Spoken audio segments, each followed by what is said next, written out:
Welcome in, guys. Hey, do me a favor. Tap that screen. How about with a live goal? Appreciate you being here. Happy Friday.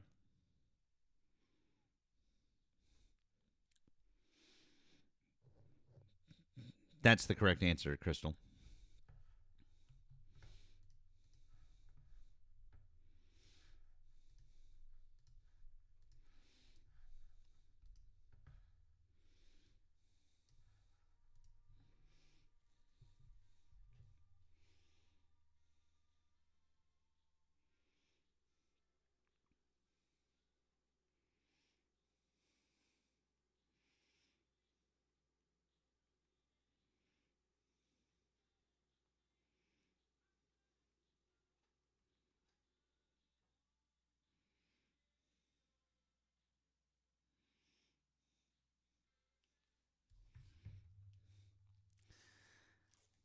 Welcome in, guys. Welcome in. Tap that screen.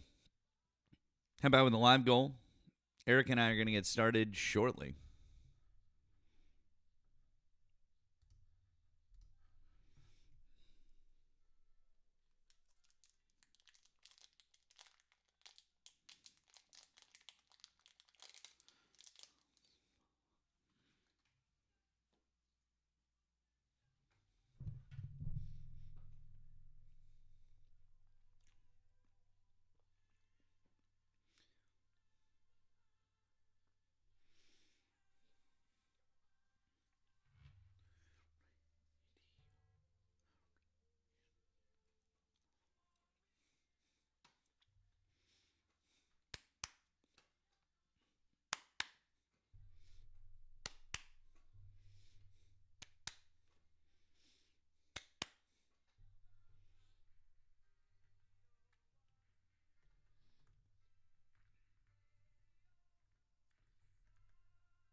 Guys, if you voted for Donald Trump, you can hop in the box. Or you can give us a ring. I'm going to pull Erika up here shortly.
Welcome in, guys. Welcome in. Do us a favor. Tap that screen. Help out. Can we close out that live goal? Do all the good things. Do all the good things. Thank you. If you voted for Donald Trump, you can hop in the box. We can have a conversation, or you can give us a ring on the phone line if you are If you're over on the tube or on the Purple app on Twitch, welcome our Twitch friends as well.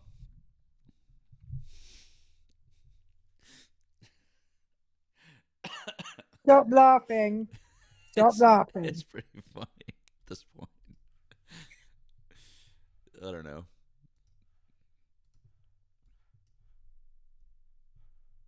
It's pretty funny. How many times? I don't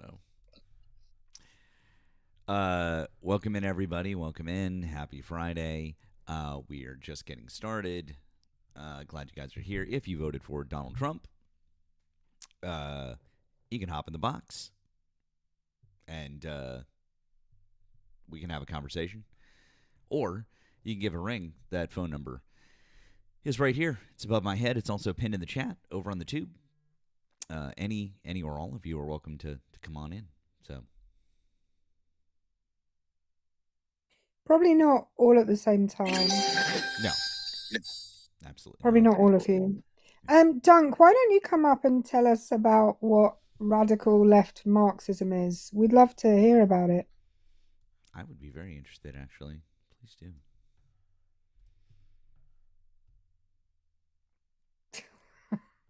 Nearly. Be nice. I might go and sit in my chair and turn my camera on in a minute, but right now I'm eating a piece of pizza and lounging. Fair enough. Real quick, as we get started, glad you guys are here. If you would like to support what Erika and I are doing, we appreciate that. A couple of ways to go about it. You can obviously help out with the gifts over here on TikTok. Help out with the live goal or gift Erika. That's always very appreciated. Thank you very much. We also have links in our bios over here for the various apps, including the PP, if you are international, for both of us. Same thing over on the tube, but you can find those links instead of the bio. They're right down there in the description. You can find them for both of us. Once again, there's a link tree.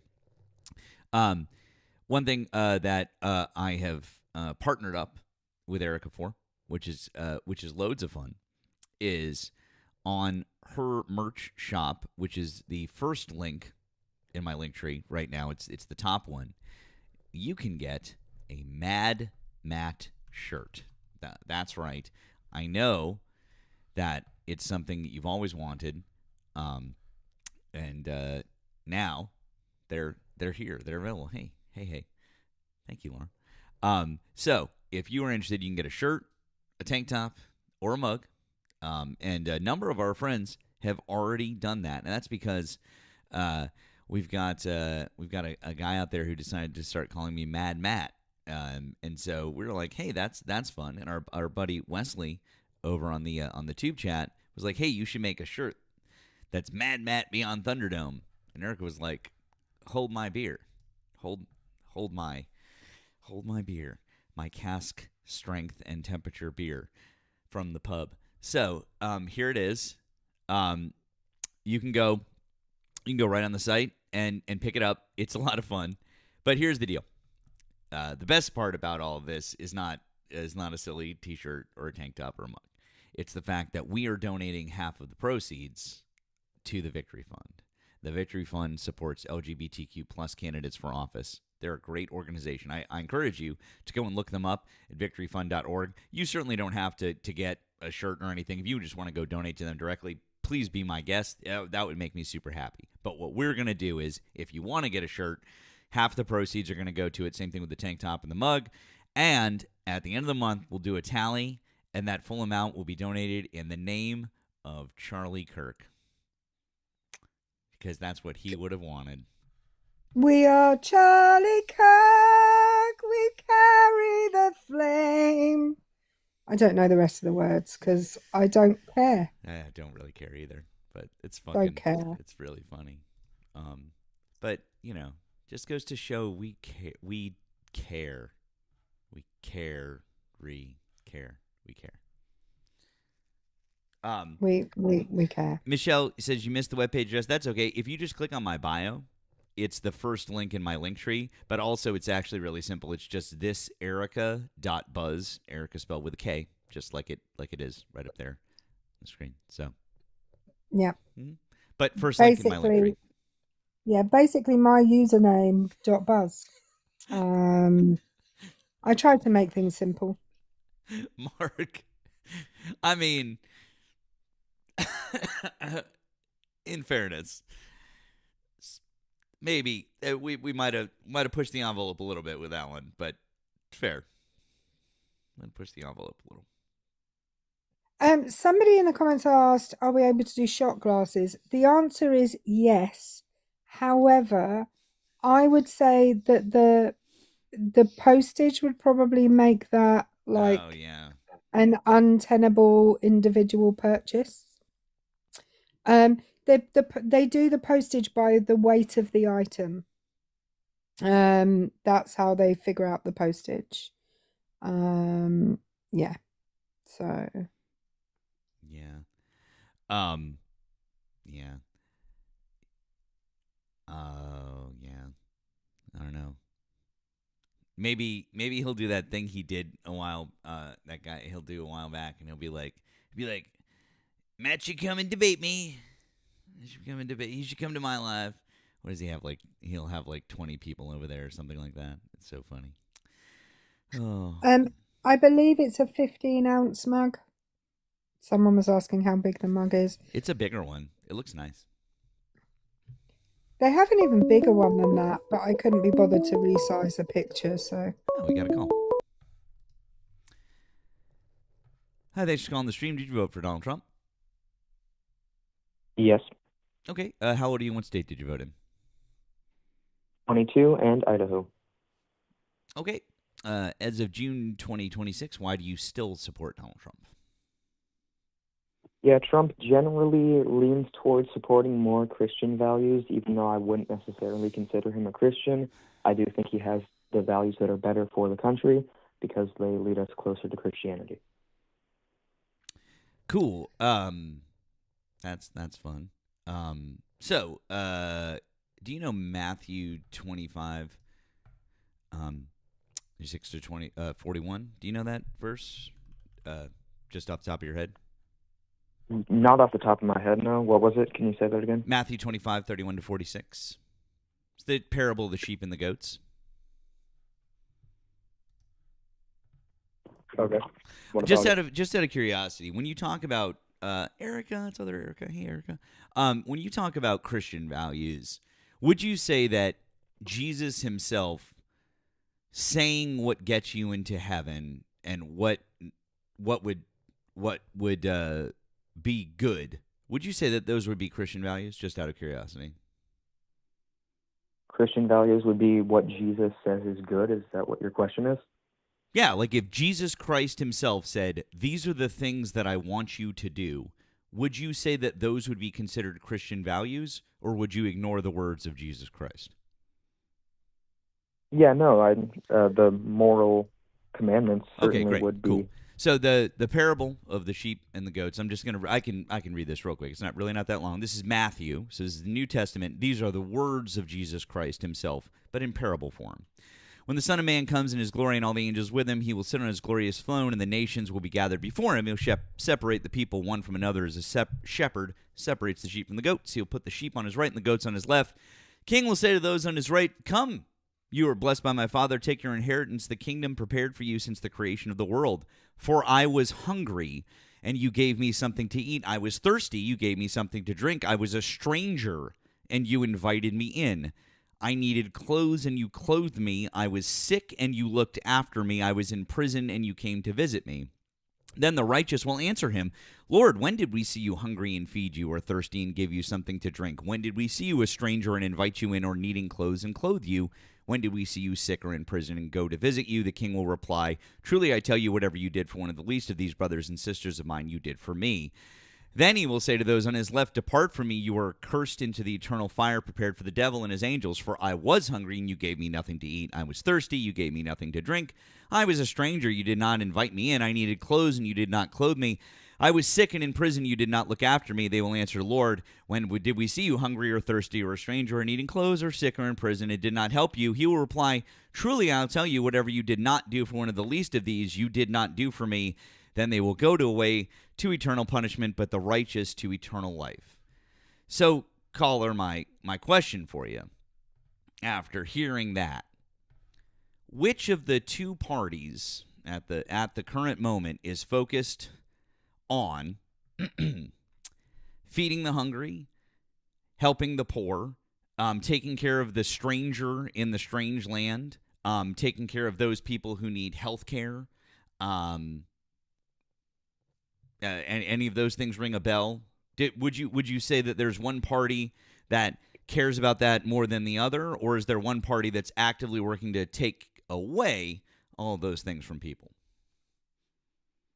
Well, I mean, it's going to depend on what you mean by that. So if you're saying to have the church be set up to do that or to have the government, yeah, so Kamala Harris is probably setting up the government to do those things more, but I don't think the government is supposed to do that. Sorry. It's supposed Just to be the real church. quick. I'm so sorry. Just time out real quick.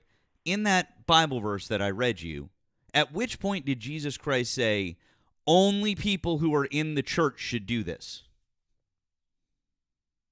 He's talking to the sheep and saying that the sheep are the ones who are supposed to do that. That's Supposed to be the incorrect. believers, No. not Oh, the I'm sorry, government. Erika, please go He's ahead. talking to the sheep and the goats. He's talking to everybody, and he's saying to them, in fact, what he's actually saying is, you people who will only help because I am a well-known person, and you'll only help me if you see that it's me.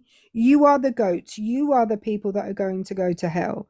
If you don't know who it is and you are helping anyway, you are doing my work. That's what he's saying in that parable. And your argument about, well, it's got to be the church that does it, it's ridiculous. It's a ridiculous argument. He doesn't mention the church anywhere in there.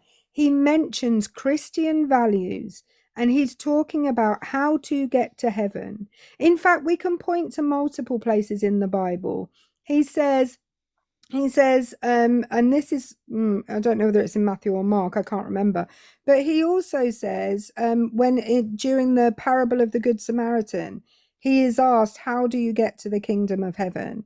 And he tells the person he tells the person there are two commandments: to love the Lord your God with all of your heart and all of your soul, and to love thy neighbor as thyself. Donald Trump is not loving his neighbor.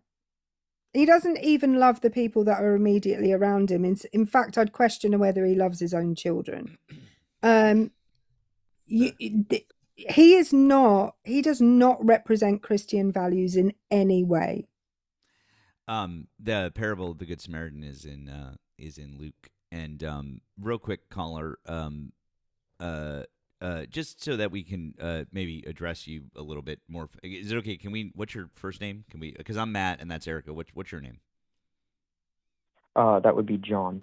John. Okay, thanks. Appreciate it. Anyways, sorry, Erika. So yeah, I mean, do you have a response to what Erika said? Because that was kind of made a lot more sense. Yeah, so my point would not necessarily be that Trump is a better candidate because he loves his neighbor as himself, but rather that he is a better candidate because he sets up the country so that the country is able to love their neighbors as themselves better. How so? I'm taking it past the individual level and saying for the No, whole country. I understand the way that. I understand that. How so? Yeah, he has support of biblical values such as he's anti-abortion and he's anti-LGBTQ Where's that in the movement. Bible? Where's that in the Bible? Where's what? LGBTQ? Abortion. Yeah, I listed two things, not just one. Okay, but if you listed two things, then that indicates that those two things are there is some kind of biblical precedent that thing is wrong. Where does it say in the Bible that abortion is wrong? Yeah, so it's not explicitly said in the text like it is of LGBTQ. However, we can definitely make the assumption based off of biblical passages that show the importance of where's it said? Where's it said that LGBTQ is wrong? Said all throughout the Bible in Leviticus. It's said in Romans. It's said in Okay. Sorry, Corinthians. who wrote Romans? Paul. Okay. And in Leviticus, where does Jesus say it? Jesus is the God of the Old Testament. Where does he say it? Because by the way, anyone who doesn't know this, the Bible is the reported word of God, not the direct word of God. So, for example, a Muslim who believes in the Quran is the direct word of God, not the reported word of God. Whereas the Bible is absolutely the reported word of God. It's men writing what God said. Okay, so is Leviticus God? Yeah, I do believe the Bible is the direct word of God, not just the reported word of God. How? How do you believe that? Did God write it? Yes, through men.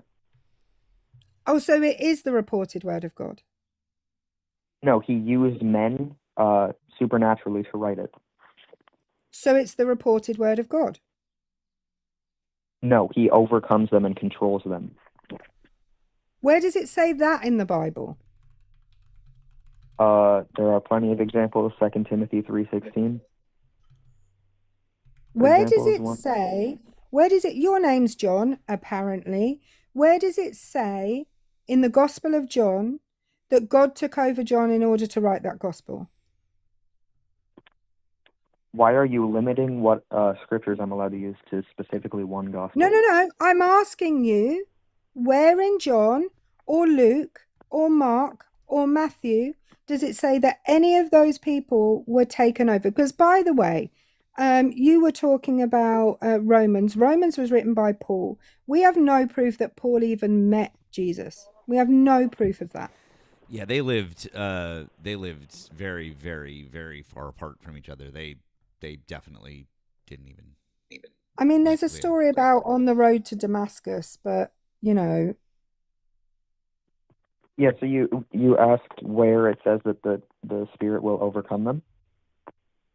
No, I asked where in the Gospel of Matthew, Mark, Luke, or John does it say that the Spirit overcame them and told them to write it? Because as far as I can tell, having read it, they are reporting the life of Jesus. It's basically like a biography of Jesus. Those four are Jesus's biography. Would you count the beginning of the book of Acts before Jesus ascends? Sorry, is the beginning of the book of Acts one of the four Gospels? No, but it has the words of Jesus in it in red letters. Are you okay? I don't think he is. Absolutely, I don't think he is either. I don't think he is. Yeah, can you actually deal with the argument and stop running away, please? Okay, sorry. I asked you a very specific question about the four Gospels. You can just say it's not in there. Just say no. It's okay. It is, though. Where? In which of the four Gospels? Hold on. Let me just Google it, guys. No. Let me pull it up. So in John 14, it talks about the Helper, which we know is the Spirit, and it will come, and it will teach them all of the things and bring to remembrance what he has said to them, so they will be able to write it down. And he will guide them into all truth. Okay, so at what point does it say the Spirit overcame them? At what point does it say the Spirit would overcome them? I don't know. Matthew, am I mistakenly am I speaking German right now and I haven't realized? Ich bin ein Berliner. Wait, no, that's not You right. are, Hold on, don't I'm lie, sorry, that's you are not not. right. No, I'm sorry, but that was You a are, good. It's you not a are bad. not, in It's not a bad fact. JFK though, right? He's my people. And I love that the accusation is that I'm running when actually you're running, John. I just gave you two examples when you asked for it. So Gave me an example from the book of Acts, and you gave me an example that the Spirit would guide them. Where does it say overtake them and make them write the Bible? So are you going to do the verbatim fallacy, or are you going to let me give you something that says what that means? Well, you think that that's what that means. I don't think that that's what that means. So this is where we encounter an issue, because in your mind, that verse means that they are literally going to be inhabited by, I don't know, probably the Holy Spirit, I'm guessing, as the Holy Spirit is God. It actually says that, though. It says that he will dwell within them. That's inhabiting them. You just slipped up bad. Doesn't God dwell within everybody, though? No, he does not. He doesn't. Oh. So he doesn't. So God's not dwelling within you then? He is within me. Oh, why isn't he dwelling within the rest of us? Because you're evil. How can you demonstrate exactly how we're evil, please? Yeah, you're unbelievers. How do you know? How do I know that you don't believe? Mm-hmm. Because you said I can't use the teachings of Paul, and those are required for you have to hold to the teachings of Paul, otherwise you cannot be saved. Where does it say that? Where does it say that? By the way, there are plenty of Christians who live by the Gospels and the Gospels alone. No, plenty. That doesn't exist. In your opinion. Yeah, no, in your opinion. Yeah, no, hang on, caller, hang on. I'm gonna stick with we're not gonna move on from this. Where in the Bible does it say you have to adhere to the teachings of Paul or you won't be saved? Yeah, Paul says that if anyone comes. No. I'm not saying what does Paul say. Hold on, bud. I don't give a fuck what Paul said. Paul wasn't Jesus or God. That's circular reasoning, you It's moron. not circular reasoning, you moron. Yes, Paul, it is. You're saying anywhere outside of Paul, prove Paul from using anything. Well, see, it's almost like here's the thing. Like, here's something important. What did John the Baptist say about Jesus Christ? He said he was coming to prepare the way to make straight the path of Yahweh. And was there a lineage of Jesus? Like we knew who Jesus. Like even though I'm not a believer anymore, but I grew up pretty fucking Catholic, and I know exactly what the fuck I'm talking about. I know the Bible like really fucking well, and I know for the fact that we can talk about Jesus's lineage. In fact, there's an entire fucking section of the beginning of the Gospels that talks about Jesus' lineage, and they say, here's how you trace it, and this is the person that we're talking about, and there is an entire fucking preparation for Jesus. Like, you know who Jesus is, and you know his bona fides, right? It's like, here's who this guy is. I want to know why we're supposed to just believe Paul. Take Paul and what he said out of it. At what point in the Bible, prior to Paul, are we told, here's a person that you have to listen to, otherwise you're not getting into heaven? In Luke. Luke is trustworthy, right? What does it say in Luke? So Luke and Acts were written as one letter and later made into two separate books. No, I didn't. I just want to know, what does it say? What's the verse? Yeah, Paul is mentioned all throughout there as being a messenger of God. What verse? What do you want me to look at? Here, let me pull it up.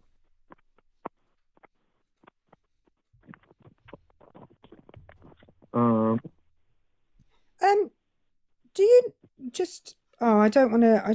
Go to Acts 9:15. Go to Acts 9:15. What? Acts 9:15. Sure. Acts. The book of Acts, chapter 9, verse 15. I know what 9:15 means. Thank you. Appreciate that though. Yeah. He's that's where he says that Paul is an instrument to spread the message to the Gentiles. Yeah. That doesn't mean that you have to. No. That doesn't mean that anything that Paul says you have to listen to be saved. It just means that he's a messenger of the message. No, But by the, that's but, not what that means. but also, the Book of So he's Acts, the provided. Book of Jesus Acts. is Excuse this for the me. message? Sorry. The Book of Acts is its own separate book. You said it was in Luke. No, they were written as the same letter. What do you mean they were written as the same letter? Luke and Acts were written as one letter to Theophilus, and then they were later made into 2 books. So you're hang on. This is wild. Do you know do you know the Gospel of John very well, John? Yeah. Do you know chapter 14 verse 6? Oh, Erika, you stole my 14:6. Yeah. It's one of the 7 I am statements. Oh yeah, I am the way, the truth, the life. Okay. Yeah. And what's the end of that? Finish it No one comes off. to the Father except through me. Oh, not through Paul then. Yeah, but they come to Jesus. Jesus was sending Paul to bring people to him. So it's still through Jesus. How do you know that Paul was that guy? Because I'm just going to let you know, if I were Paul and there was this upcoming group called the Christians, and, you know, they seem to be gaining popularity, I might do what I term to be an Elon Musk, and join in the populist bandwagon and say, no, I'm that guy that they were talking about in that previous book. That's me. I'm that guy. How about we just read that whole chapter so that you can actually understand, like... No, I'm sorry. Did they say it's this specific Paul that we're talking about? You know, Paul Smith from down the road? Or did they just say it's a guy called Paul? Or did they just say it's a guy called Paul? Because I hate to tell you this. It's not. It doesn't even say the name Paul there. It says the man who was blinded on the road to Damascus. So it doesn't even say the name Paul. Uh-oh. Now you know he's getting upset, Erika, because he's doing the fake accent. You really got under his skin. I know that's an automatic loss, by the way, just so that everybody knows. The moment that your argument falls down so much that the only thing you have to fall back on is that I have the only thing that you now have to fall back on is the fact that I have a British accent, which, by the way, you are shit at doing. Don't try that again, sir. Yeah, I know. I'm pretty bad at doing homosexual accents. Anyways, do you want to actually deal with the argument now? Sorry. Hi. I don't know. Oh, hello, dear. I don't know. Do you need some scones and tea? Hi. To increase your mood, brighten up your day a bit? Okay, cool. Yeah. You're not a man. You're not a Christian. You're not a man of God. You're not loving your neighbor as yourself. You're not treating people as you wish to be treated. Feel free to make...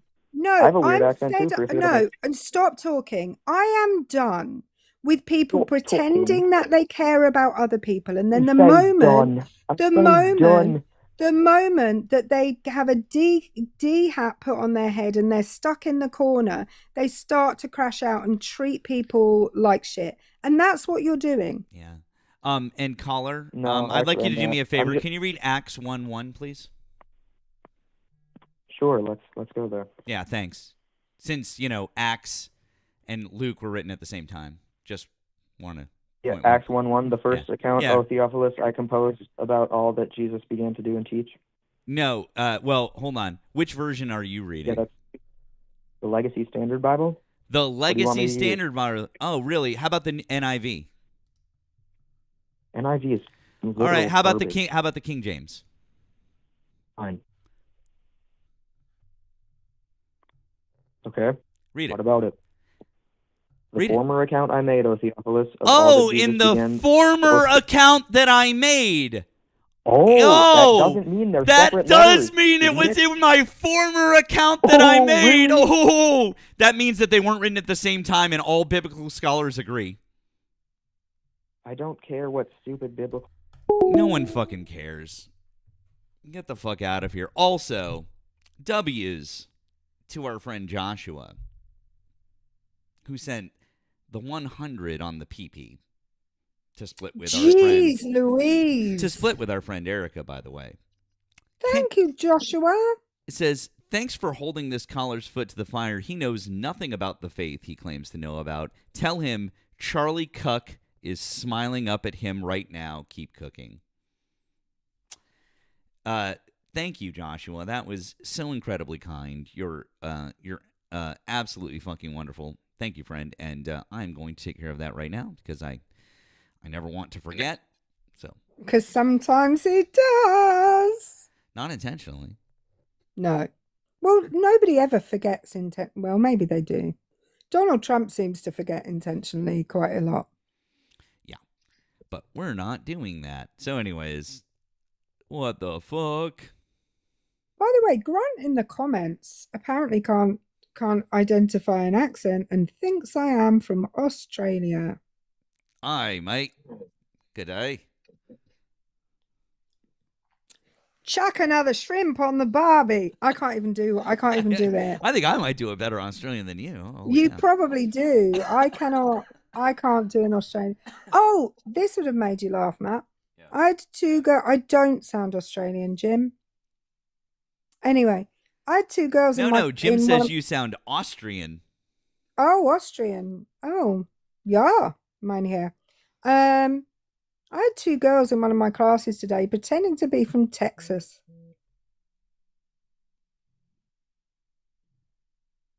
How was that? Didn't sound anything like being from Texas. W thank you Crow on the back end was he's like here's a bunch of my preferred Bible. Thank you, Crow, appreciate you, friend. I was holding that John verse because I was like oh, we're gonna with that's a good one, so thank you, friend. Thank you to Jeffrey on the Blue app. It says new achievement for John. You've proven that you know nothing about the Bible you stand up for. Reward? You prove you're a fucking idiot for not knowing the Bible you care about. This is a Dungeon Crawler Carl reference, FYI. Thank you, Jeffrey. I don't know Dungeon Crawler Carl, but that sounds really fucking funny. So, thank you, friend. Oh boy. God damn. Oh boy, indeed. That was so dumb. I think our other friend, Erika, was saying that she talked to that guy the other day and that his real name was Nathan because she remembers him being a devout follower of Paul. Oh, well, Paulinians are a pain in the dick anyway. Indeed they are. Also, other Erika sent me her JFK impression. I need to listen to it. Excuse me.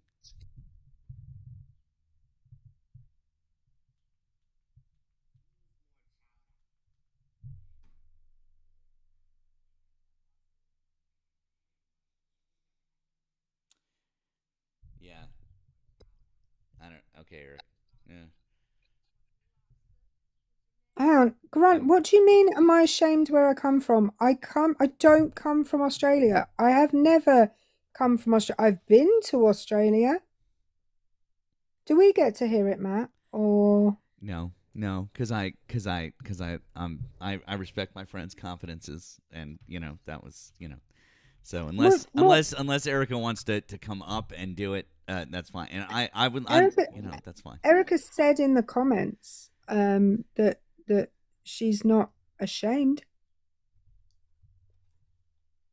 It's up to that is up to Erika. That's up to I'm big on consent. So if Erika wants to give consent, then that's up to her. There we go. She said you can play it. So Erika's like, go. She said you can play it. Do it. Okay, fine.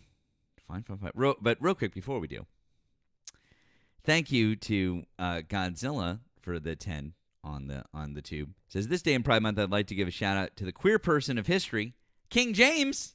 The very same King James that got these Bibles created was very bi. Happy Pride. Abso-fucking-lutely. Love that. Love that fact. Love pointing that one out.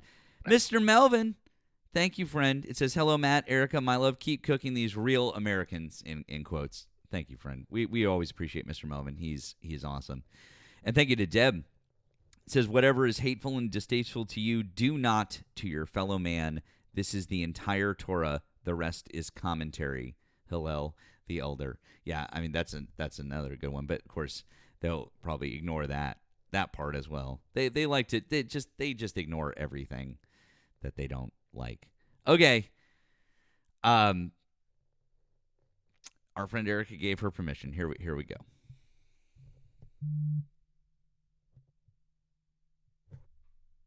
Here it comes.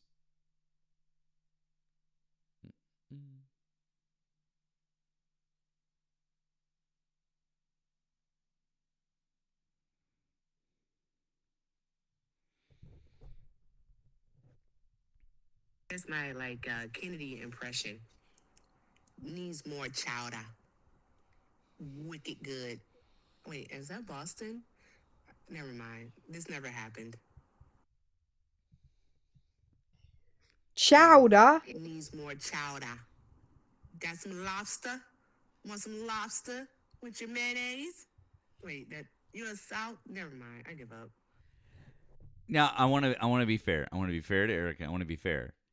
It's the problem is that you're going to New York. That's very New York. That's all. It's not bad. It's just you've moved into New York. That's what you're doing. You need to. It depends on which one you're doing. If you're gonna do Kennedy, which is the Brahmin, Kennedy is the Brahmin. Okay, which is very old school, and basically no one has the Brahmin anymore. I like to say that's my girlfriend's mom, who is in her late 70s and grew up in Quincy, Massachusetts, in the same basic type of area, because the Kennedys are from Dorchester, that in Quincy, and they're right next to each other basically. And so that area, if you want to do a Brahmin, that's the old one. That's where you're gonna drop certain vowels. Right, and everything's going to be kind of like this, and it's going to be a little bit more regal, a little bit more clipped, and when you talk, it's going to be more like this. It's going to be a little more of the Brahmin, okay? And then of course, then you could go more with the straight up Boston, okay? And if you're from Southie, you'd be like, we're gonna go down and we're gonna get some chowder, kid. We're gonna go, and I'm gonna go grab the car. We're gonna get my ma. And we're going to get some chowder, and then I'm going to grab a slice. And it's going to be a good time. We're going to go see the Sox tonight, and we're going to have a wicked good time, kid. It's going to be a good time, all right? That's going to be fine. You got to go a little bit more relaxed. If you're going harder, it's going to turn New York. Then, if you want, you can go north to Maine and go north, and then you're going to get the down east, okay? And the down east is going to be, sure. We're up here in Maine. We're going to get you some lobster. We're going to go to the LL Bean outlet. I'm going to go see Martha and the kids. We're going to have a good time. We're going to go to Old Orchard Beach, have some French fries and the salt and vinegar chips. It's going to be a good time.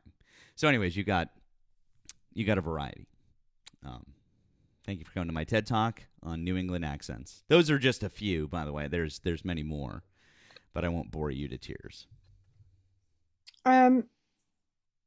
I could do a TED Talk on Australian accents, apparently. Guys, if you voted for Donald Trump, please hop in the box or give us a call. We would like to talk to Trump supporters. Please give us a ring. That would be great. I'd like to have a chat with you. Yeah. That guy was funny. Yeah. That's so weird. It was a 2. Oh God. Hang on. So Grant thinks I'm Australian. Grant, my passport is at my mum's house. I thought it'd been stolen. but it has not been stolen. So what could I show you, Grant, that shows you that? Because what probably happened, Grant, is that you came in and said I was Australian, and I said, yeah, sure, I'm Australian. Sure, sure. What I do go to the UK politics, Pat. What could I show you that would prove? I mean, I can turn my TV on and you can see everybody talking in a British accent if you like. I'll switch the channels for you. Well, the problem is if I sent him a DNA sample, I could in fact still be Australian with that doesn't British really work. DNA. Yeah. Yeah. That doesn't really. Yeah. And all the British people in the comments are telling you that I'm very definitely British. It doesn't matter. I don't. He doesn't. He's not gonna. Yeah. I could show you the registration plate of a car in my street that says. Why are you asking me who Skippy is? Everybody fucking knows that Skippy's the bush kangaroo. That doesn't make me Australian. Is there anyone in here who doesn't know that Skippy is the bush kangaroo? Anyone? You're right, Skip. See, I can't even do an Australian accent. I don't have no idea what the fuck you're talking about. So Skippy was like Australia's lassie, but it was actually a wallaby, not a kangaroo. But yeah, Skippy the bush kangaroo. So yeah. Sure, Buzz could convince him. Okay. Buzz is Romanian. How's Buzz going to convince him? He doesn't even bark in British. Is Buzz a traveler? Yeah. Did you not know that Buzz is Romanian? No, I did. He's Romani. I know. Yeah. No, Bob, I did not see Question Time last night. Should I watch it? Should I go back and watch Question Time? Amy, thank you on the Blue app for the 5. It says, I'm originally from New England. Your accent repertoire made me feel like I was back home. Happy Friday. Happy to give you some home comforts, Amy. Now just if you hang out for a little bit longer, I will beat my horn at you. I'll flip you off. I will drop a couple of F-bombs as I drive past you for doing something completely innocuous on 93. And I'll really make you feel like you're at home. Okay? There you go. I'm going to go outside my house and find something British. Just for fun, dude. Just something British. Just, Buzz. Yeah, Buzz is not British. And hang on. I did this the other day because someone told me my country was being taken over. So I went outside, and kind of, oh look, there's my neighbour's car. UK. Ah, there you go. Dun, Crazy. dun, dun. And let's just see. Oh look. But it could just be This the one one's- car, Erika. This one says GB. Oh, wait. So does that one. 2 cars. Oh, wait, more cars. Oh look, Is this AI? UK. Stop it. Erika, Sean, just stop it. UK. Oh, Erika, we're losing you. I think we lost you, friend. You might have gone too far from your Wi-Fi. Wait, no, we got you back. There you are. Oh You're in and out, but we get the idea. yeah, that person's parked on double yellow lines. Uh-oh, they're gonna get a ticket. They're doing an illegal. They're illegal. They're illegal. It is reform Wi-Fi. It doesn't extend this far from my house, you see. Reform. My house looks exactly like that one. That's what my house looks like. Anyway, I'm not gonna show you my exact house. Do you want to see the garbage bins? Oh no, because people have stickers on with the address. Yeah, don't no. show those. No. They look like I'm not gonna do look that. Like my bins. Like they're like like so many people. Like, what the fuck? They're all just. I'll fucking show you them bins. from the. I'll show you them from the side, so you can't see the address. There we go. That's my bins. Yeah, they're like everyone's bins. So there we go. Yeah. I'm going to turn my camera Turn off your now camera. before I dox myself. Don't dox yourself, guys. If you voted for Donald Trump, we'd like you to hop in the box. We'd like to talk to you. We do appreciate and love all of our friends. Right now, we just want to talk to Trump supporters. So if you voted for Donald Trump, we'd like you to get in the box and have a conversation. Or you can give us a ring, give us a call from the line on the tube or on Twitch. That number is right above my head. It's also pinned in the chat. Either or is very easy. That line is open. Yes, Gracie. I mean, I know that they're a little bit smaller, but it's the same basic principle. It's just a rectangular bin on wheels. That's all I meant. So, but yeah, same thing. You know what I mean.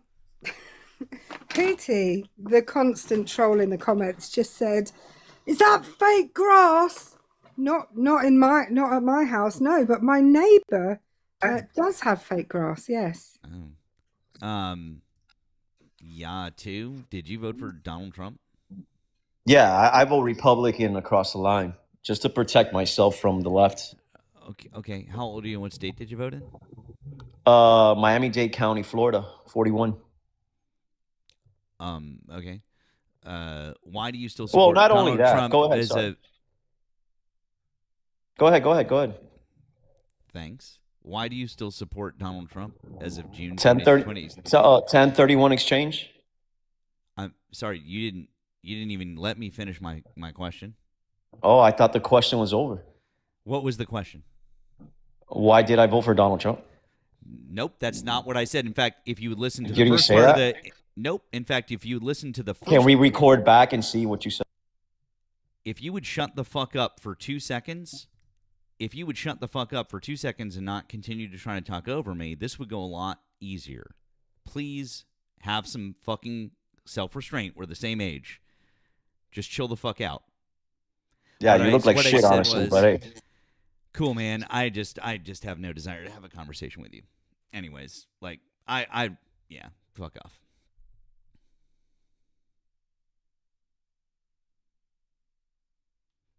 No, I'm good. I don't think you understand. I just that like the beginning of that conversation was enough to tell me that we're not going to have any sort of productive dialogue. So go troll someone else. Bye. Also, if your main argument is the 1031 exchange, you're just fucking stupid. So go somewhere else. Yeah, when you just top tip, when you go into a space and you're immediately combative, that doesn't bode well for having an actual conversation. What it means is every time someone talks to you, you're going to try and talk over them, and it's just not conducive to anything. Yeah, no, not at all. But yeah, it's just dumb. So stupid. Anyways. Well, also that. Yeah, and if the caller had listened to anyone else that I talked to, or if it had actually listened to the beginning of my sentence, you would know it's the question that's right above my head that I ask every single person. Why do you still support Donald Trump? And then I add the qualifier as of June 2026. So that it can be exceptionally clear that what I'm asking is, why do you still support him as of now? There you go. Yeah, he was just looking for an argument, Queen. That is correct. And you know what? We're protecting our peace today. Protecting our peace. That's what we're doing. There's plenty of places online he can find an argument. In fact, I would challenge him to find somewhere you can't find an argument online. That's much harder to come by. I am positive that there is a MAGA Live where there are 8 people on a panel screaming at one liberal person, and there are 15 people watching that he could go into have fun. Enjoy yourself.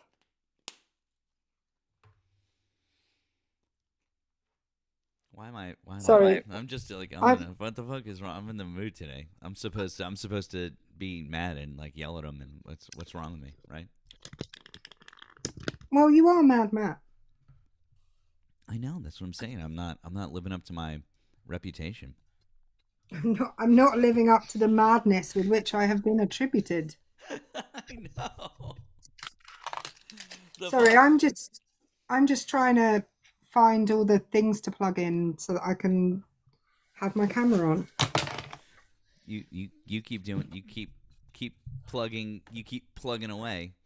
Thank you, Brian. Hey, Brian. We see our friend. I see our friend Brian there. Hey, bud. I see a lot of our friends out there.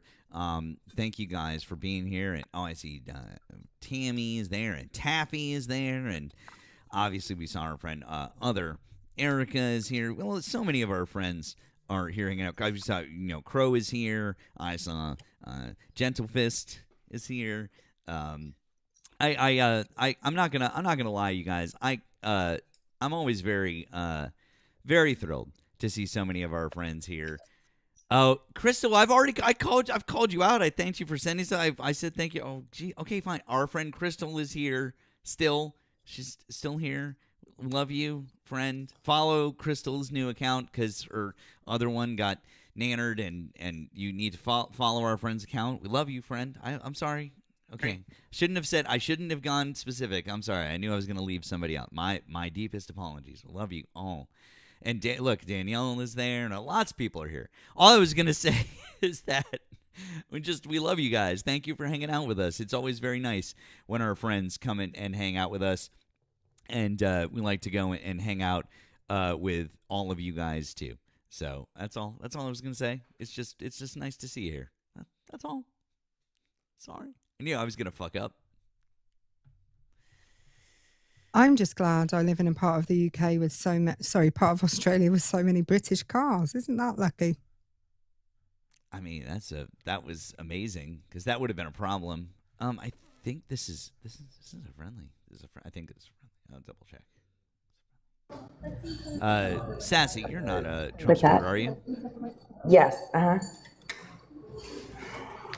That was a mistake. Oh, thank you, Carl. I'll take a look at that shortly. I appreciate that, friend.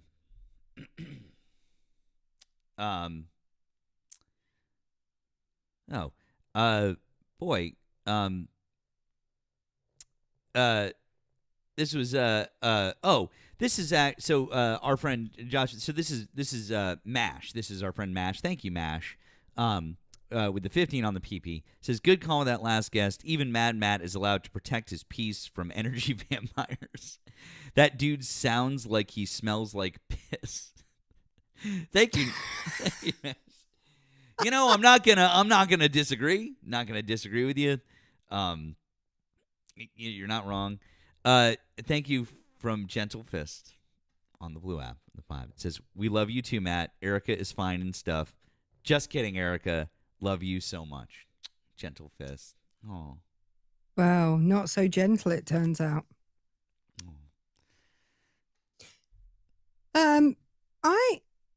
Daniel says in the comments, I hear the UK is in rough shape. Only because of right-wing troglodytes. Trying to, and I'm going to include Elon Musk in that right-wing troglodytism. I'm fine. Most of us are fine. There's just a few very angry, very red in the face men. And it's why Matt, did I share the video? Okay. So what? If anyone doesn't know, there's a very, very sad case to do with a young man called Henry Novak, who was unalived by another British citizen, by the way, but who happened to have brown skin. And the right wing are going mad about this right now. And the main reason that it's really sad is because the police didn't call an ambulance for him and they put him in handcuffs, and that is 100% on the police that attended that crime, and it shouldn't have happened. However, the same man, we had during COVID, a woman here called Sarah Everard was unalived by the police did not unalive him. That is not true. Wait a second, but Erika, I just want to double check something for those who don't know.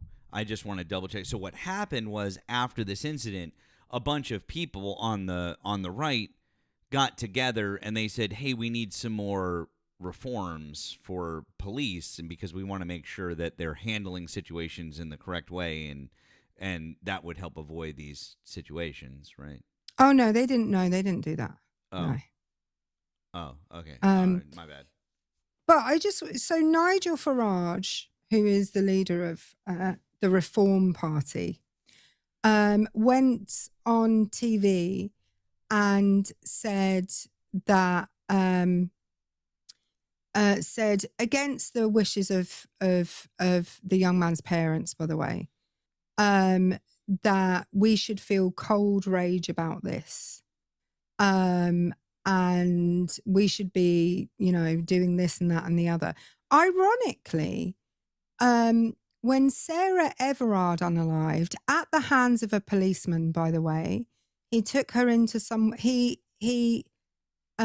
again, this was during COVID. You can look this up.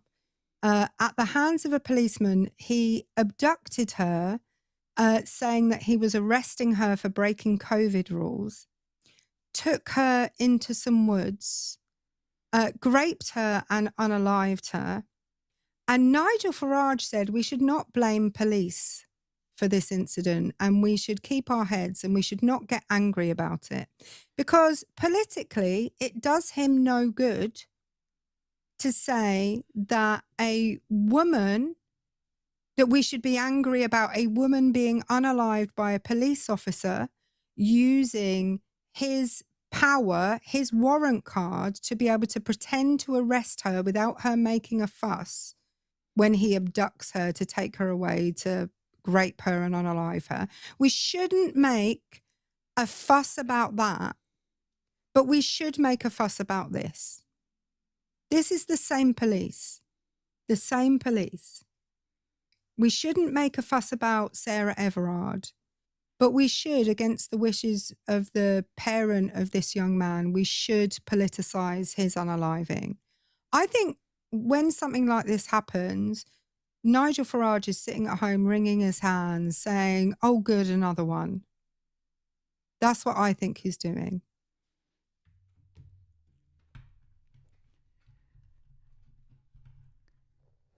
They are such opportunists, Erika. It's not even like it's both awful and comforting on some level. Like, you guys don't know, so Erika, I mean, no, you do know. We mentioned a lot. So Erika sends me, we send each other a lot of videos, and sometimes she sends me videos of the right in the UK doing certain things. And I watch those videos and I'm like, well, you guys are maybe a little bit less in some areas, but it's like, yeah, the same thing. And it's almost a little bit comforting to know that we're not entirely on our own island here. It makes me feel a little bit less crazy because, like, well, at least you guys are dealing with some of the same brand of crazy that we are, some of the same issues. So I don't know if that makes any sense. Like, it's still, I don't like it. I'm just saying it's a little comforting to know. Yeah, it is comforting to know that there are mad, crazy, racist people in other countries, and you're not the only ones. I get that. Exactly. Yeah, there you go. Zeus, hi, did you vote for Donald Trump? Yeah, I did. Okay. How old are you? What state are you in? I'm 27 from Oregon. Okay. Why do you still support Donald Trump as of June 2026? Well, because I would like to inflict as much pain and suffering in this world as possible. So why would I not? If you're gonna troll, like, do a better job. I don't know. Like, that's just dumb.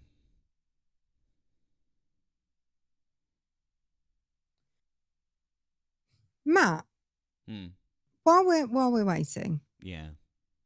I sent Matt a video earlier, the LBC one, Matt. And you were like, this is what we do. This is what we do All right, every day. Do you want to play it for people? I do want to play it for people. Because literally, I showed it to my mum. I was like, this is what I do on the internet. But on the internet, not on a radio call-in show. This is what I do on the internet. This is what I do on the internet. The more senior police officer. All right. If this isn't fucking perfect, I don't know what is. So this is a radio show in the UK. All those jobs have been people with certain characteristics. So LGBT, DEI philosophy basically has led the way when it's come to the selection of senior police officers. I mean, if you look at chief constables, most of them are white. It's hard to think of many non-white chief constables. I think that may or may not be true, but I think if you looked at how many lesbians there are, for example, it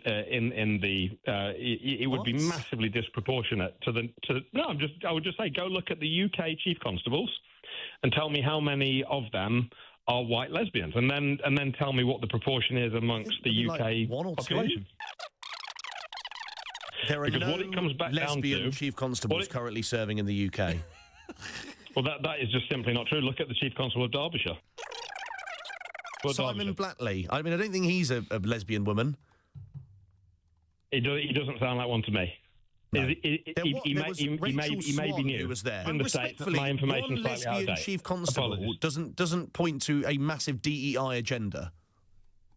There is a huge DEI agenda within the UK police. Right. If you speak to actual police officers, which you previously said there were. Basically, I'm not in front of a computer, but in the senior echelons of the UK police, not in front of a computer. In the senior echelons of the UK police, there's a huge, and I'm not saying I'm against it. I'm just chief saying. Constables do you think there are in the UK? I don't know. 0. Okay. Yeah, but DEI's gone mad, hasn't it? Senior police officer. It's us. I mean that could be us. Like that could be a clip of any number of interactions we've had. It could literally be us on any given day. And do you have a source for that? Well, I'm not in front of a computer. Have you ever been in front of it? My question now is going to be, have you ever been in front of a computer? Like, can you turn one on? Can you work one? Because you don't seem to be reading things from one. I fucking can't with these people. Real quick, thank you to Taffy. Thanks, Taffy. Does Erika have her TV license? I can answer that question for her. I know for a fact that Erika has her TV license. I do have my TV license. Yeah. How I know that, but I'll just say that I know. Oh yeah. He does know. I forgot about that. Thank you to Melvin. Okay. Melvin over on the tube, who also said, "That's AI, Erika. We still need proof." And then in parentheses, sarcasm. Let's see. We might have somebody here. Benz, hi. Did you vote for Donald Trump? I did, but I just have a question based on the background, the Happy Pride in the Lebanon flag. Yeah, if you could just hang on 1 second. So, how old are you? What state did you vote in? New York, 27. Okay. And why? Oh. My arms were crossed here. I didn't kick him. I was going to let you ask your question, Benz. I don't know why you left. We all know what he was going to ask. Probably. We all know. I was actually going to be happy to engage with you, but guess you didn't actually really want to have that conversation. I guess asking you what state you're from and how old you are was the bridge too far, huh? I can't tell you that. You might be able to doc. What was his name? Benz something? Yeah, because we're going to be able to find you from Ben's your name and the state you live in. How much time do you think we have? Oh. Somebody just... Oh, hold on. Welcome in, Moni Raiders. Welcome in, friends. Hang on, let me answer this. Welcome, Moni Raid. Welcome. Thank you for calling the stream. Did you vote for Donald Trump? Yes, I did. Okay, how old are you and what state did you vote in? I'm 24, and I voted in Kentucky. Okay. Why do you still support Donald Trump as of June 2026? So, I guess I'm not one of those people that, kisses the ground he walks on. I don't agree with everything that he does. Obviously, he's a polarizing personality that sometimes annoys me. But I guess I would say is, I'm a registered Republican, and there's just something to be said about more so being anti-radical, I guess, than anything.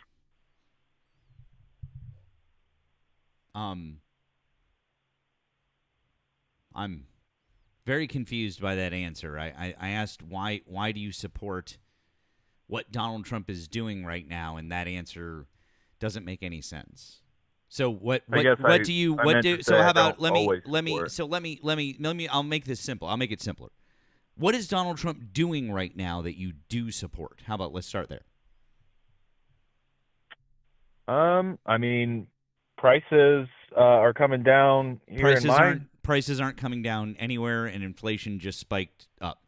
Since he's come into office, prices have been up over 3% across the board, and they just spiked up 3.8% with inflation in the last month. The latest CPI came out. Gas prices are through the fucking roof. The prices of nothing have come down. Eggs. I guess the price of eggs dropped, if you want. You can hang your hat on the price of eggs, but the price of eggs had nothing to do with Donald Trump. It was the fact that we overcame the fucking bird flu thing that was hurting us. So the price of nothing has come down. So no. I guess I respectfully disagree. No, I'm sorry. There's no. You can't respectfully disagree with facts. I can show you the CPI, which handles 92% of America. That's that they have the statistical information for 92% of America. So an average of prices for 92% of America is correct. Whatever your anecdote is not. That's from the Bureau of Labor, and that's from the Bureau of Labor and Statistics, which is run by which administration? Who runs that? Whose administration? The Trump administration. The Trump administration. There you asking? go. Yeah. So for the last year and a half, the Trump administration has been running the BLS, and even their numbers say that. So, are you saying that they're lying to us? No, I guess maybe it's just recency bias. I remember when gas prices were $4.20 a gallon. Now I'm literally looking at a sign where it's $3.31 over here in Kentucky. So gas prices are not $3.31 in Kentucky. I'm literally looking at it right now. Where are you at in Kentucky? Lexington. Really? $3.31? You guys are lucky. That's amazing. That's probably some of the lowest in the country then right now. Yeah, it's a low-cost state, I guess, Okay, that's so weird I just looked up... Oh, sorry, Erika. I think we both did the same thing. Yeah, looked up Kentucky's inflation rate. Kentucky's inflation rate is currently 3.2%, which means the costs of things that are going up. The one that's really... housing has gone up significantly since Trump took office. But the one year over year, electricity is up 7.4%. And in like, so what are you talking about? Prices are going down. Groceries are up 2.5%. What's gone down? And also I really do need to push back on this just a bit, because That's fair. Even in the cheapest county right now in all of Kentucky, right? By the way, which county are you in? Which county is Lexington in? Yeah, that's what I thought. I'd hang up too. Because even in the cheapest fucking county in Kentucky, the average is $3.80 right now. He's just fucking lying. He's just lying. Like, get the fuck out of here. Just like, come on, dude. Hang on a minute. What year are we in? 2026? I think so. Let's see. And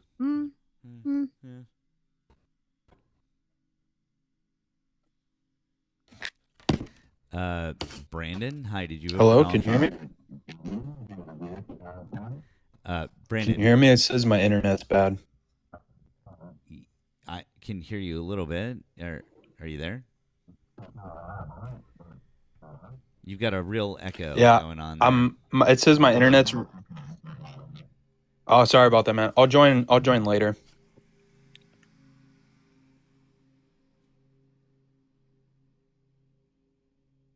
Well, I for one can't wait. That's I swear to God. Now I'm just super curious. You know, fascism's fine as long as you lower gas prices. That's fine. I mean, is it fine? Well, I'm Matt. What? Have you met me? No, I actually haven't. Well, you know what I mean. Yes. It's called sarcasm, Matt. Oh, it is the sarcasm. My bad, Erika. And as an Australian, sarcasm is my second language.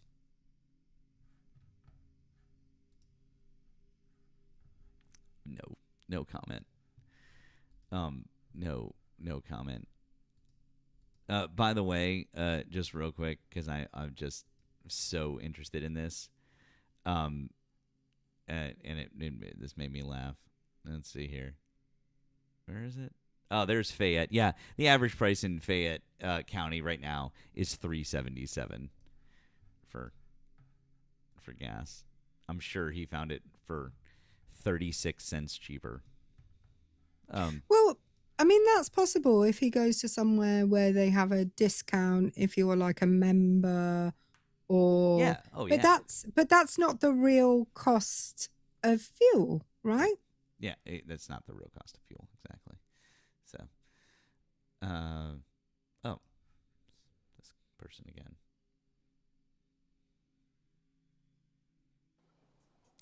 Hello, Benz, Trump supporter.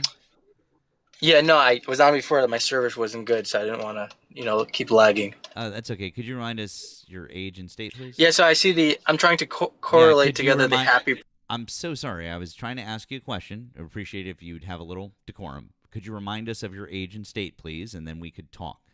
Thank you. Yeah, I'm 27. I'm from New York. Okay, great. Thank you.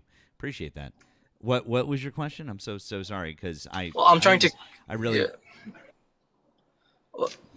ask the question based on the background with the Happy Pride with the Lebanese flag. Mm-hmm. Yeah. Are you a citizen of Lebanon? No. Anyways, why do you still support Donald Trump as of June 2026? Well, I support Israel. Trump's policies are great for Israel. Okay, so you support genocide? There's no genocide happening in the Middle East. There is no war in Ba Sing Se. Okay, whatever. Okay, so how is Israel? Ben, are you Israeli? No. Okay, that's weird because you asked Matt if he was a citizen, so you're not a citizen of Israel, no? I'm not a citizen of Israel, but I'm saying he has a Happy Pride flag with the Lebanon. I don't know why the Happy Pride means anything to you. It's Pride Month, and so we're saying Happy Pride to all of those folks who are part of the LGBTQ plus community. That's all. And so if you wanted to ask why, if you wanted to wish everyone a Happy Pride, you're welcome to do so now. Is that what you wanted to do? Because if you want to call attention to it, we can talk about Pride and all of the wonderful people that have come before. We could talk about Stonewall, and we could talk about all those things. I mean, I'm happy to give a wonderful wonderful education about this, because if you'd like to learn, I'm happy to. Or if you'd like to ask me about my Lebanese flag and the fact that I'm 100% Lebanese and second generation here, and all of my family is from Lebanon, and I care very, very deeply for the country, and I've made trips there, and I care about the people.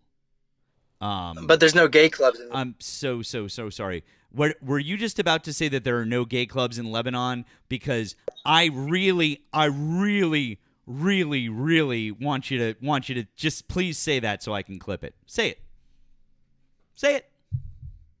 Because you don't. Yes. You're about to say. According to what I researched, there's no recognized gay clubs in Lebanon. Oh, that's weird, because Beirut is home to a growing and increasingly open gay scene with several gay clubs and venues catering to the LGBTQIA plus community. And how many of them been interrogated? I'm sorry, still talking. One of the largest is called Posh. It's one of the largest in the Middle East, which offers a vibrant atmosphere for its members. If you are looking to go on vacation to Lebanon, why not go visit Posh?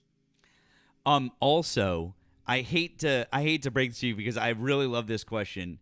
My cousin's, I know this is a little bit of a bit of separation, but my cousin's wife, her brother owns one of those clubs.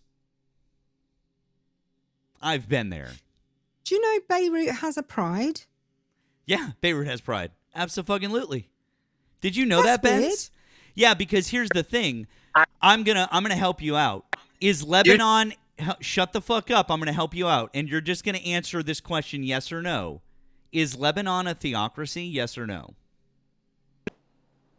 No, but Hezbollah. There you go. Good boy. Good job answering that question. And whatever you were about to say about Hezbollah does not control Lebanon. They control the. No, they don't. Of course they do. By the way, my information is from a website called Travel Gay.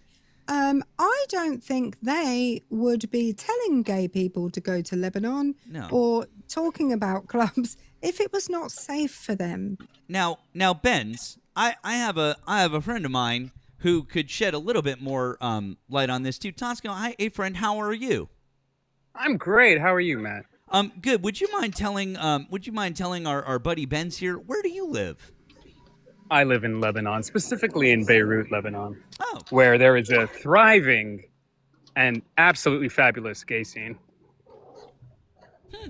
That's weird, because our friend here who's never been there, unlike you who live there and me who's traveled there, he seems to think that there is none. Right, and so let me ask him. Down. Okay, let me ask him, how recently is this? Because ever since 2017, that's when they were able to go out and have these parades, specifically in Beirut. But if you go down south, if you go down to the northern border of Israel and the south border of Lebanon, before Israel took out most of Hezbollah's authority, what would happen if you had a gay club open with the sign, "We accept all LGBTQ people here," and comes, Sure. I'll let you know about that. Yeah, so basically, first of all, that would be a really cringy sign on any club, especially a trendy club like most of the gay clubs are. Let me just tell you, I'm not part of the rainbow community, but I am an ally. And if I'm going out, I'm going to one of those places because, first of all, everyone knows how to dance there. It's a lot of fun. And second of all, it's the most inclusive place you can be. Yeah, you're going to find coffee shops and restaurants that are stuffy and uptight, but that's any place on earth. And if you want to find, literally, you chose the worst country in the Middle East to say that they're anti-gay. You absolutely came here making the absolute worst argument you could against, the Middle East's perspective on homosexuality. And I just want to say one more thing, which is that, I don't know if you know how big Lebanon is, so but you so could why don't you drive it recognize from north same-sex to south. marriage? Excuse me, I'm speaking.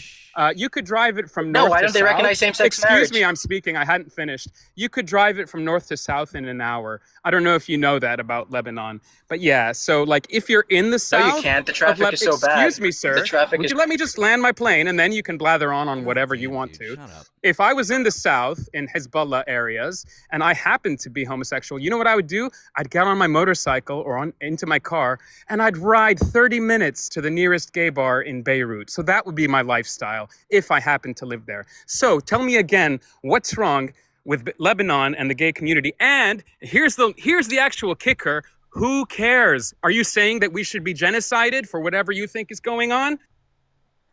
Okay, we can talk about genocide. That's a different topic. I want to ask you: Does Lebanon, as the government, support same-sex marriage?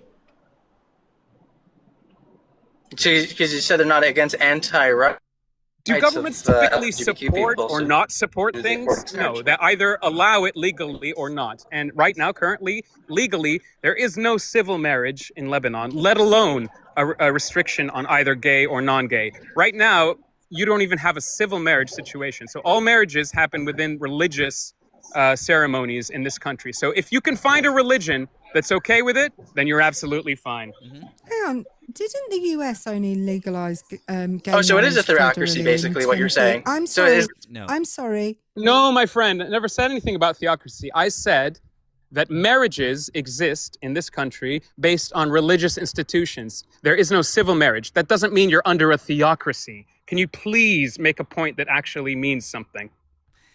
And anyway, I was just going to say the US only federally legalized gay marriage in 2015. The way you're talking, it's like the US legalized it in the 1930s and Lebanon is way behind. By the way, there's a whole ton of countries it's not legal in. Russia is one. the first gay. Stop interrupting. Nobody people. cares.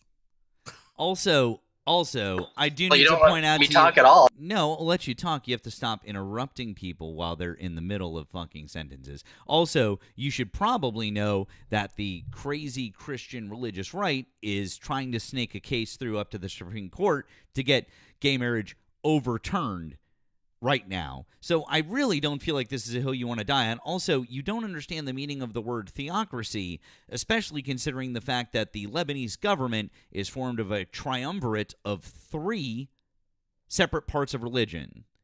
You just don't understand what you're talking about. If they were a theocracy, they would be ruled by one religion. You just, goddamn, dude, you really suck at this.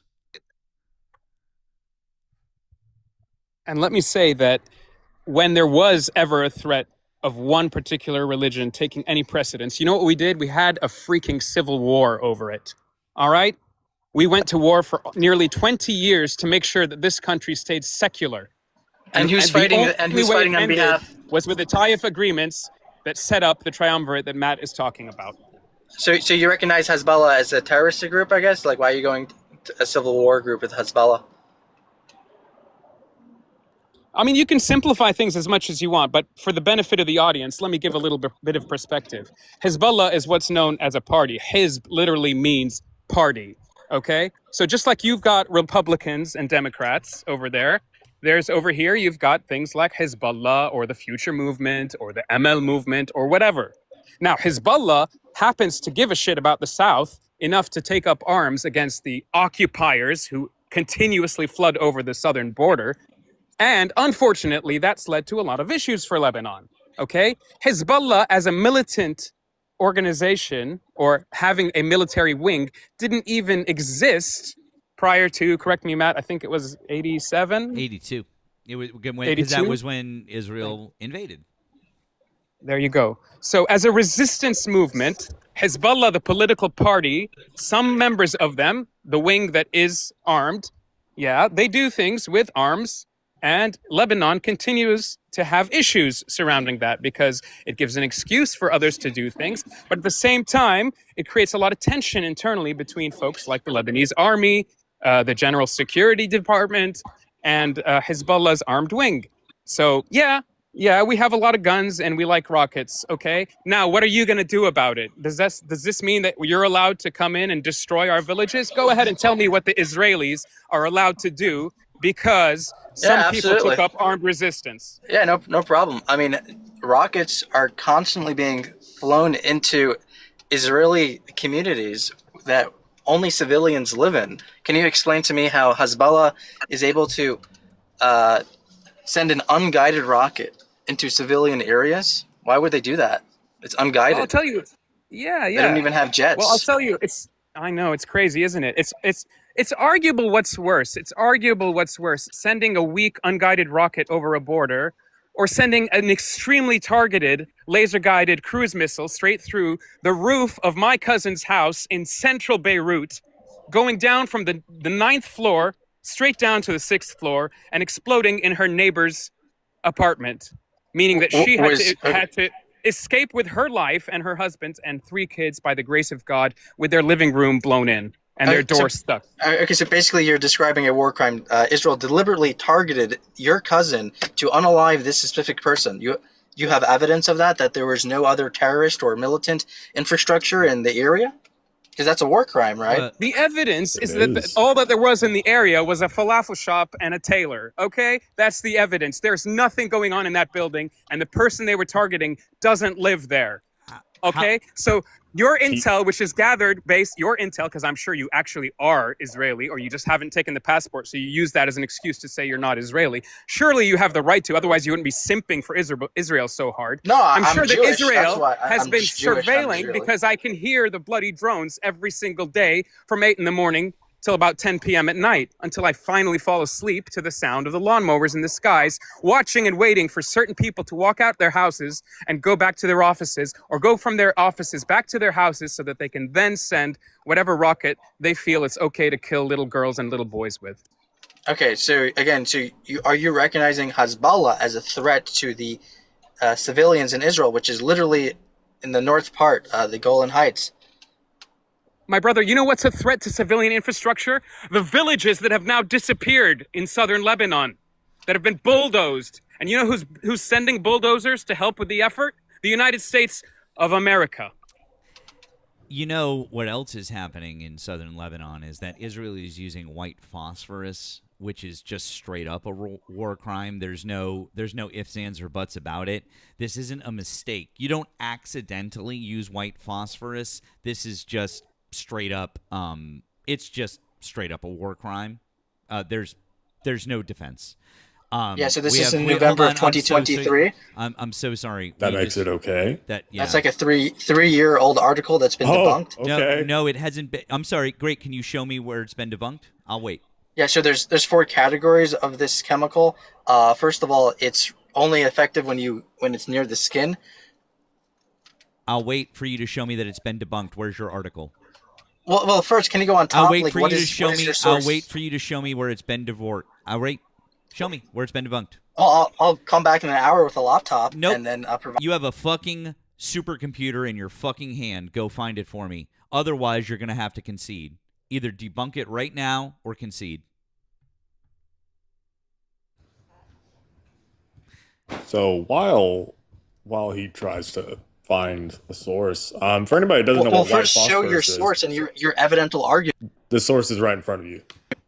This is The Guardian, Human Rights Watch, and there are multiple others that have documented it. Yeah, I'm just looking at the Human Rights Watch article. Mm-hmm. Human Rights Watch verified and geolocated 8 images showing airburst white phosphorus and munitions being deployed over a residential part of town. And also, Ari points out the source is actually from, and thank you, Ari, because the source is from March of 2026. They just used an image from 2023. That's all. But the source is from March of 2026.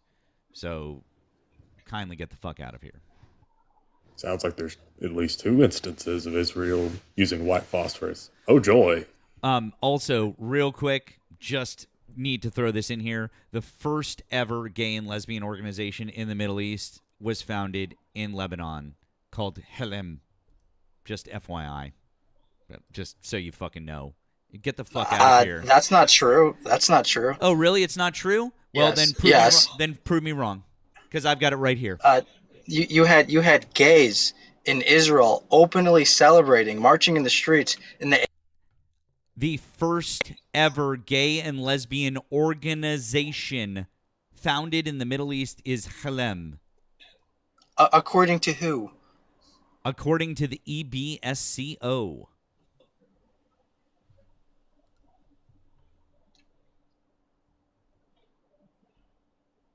Do you want to prove me wrong with that too? Why don't you stick to one thing at a time, kiddo?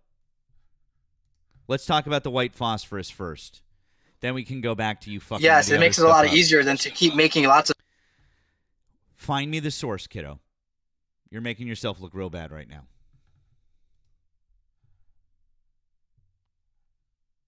By the way, Human Rights Watch, who I would think would know about this, say that airburst white phosphorus is a war crime no matter what the strength of that phosphorus is. That's what Human Rights Watch say. So I don't know where Ben's clearly has information that Human Rights Watch are not a party to. That'd be crazy. I mean, maybe he's got some wild.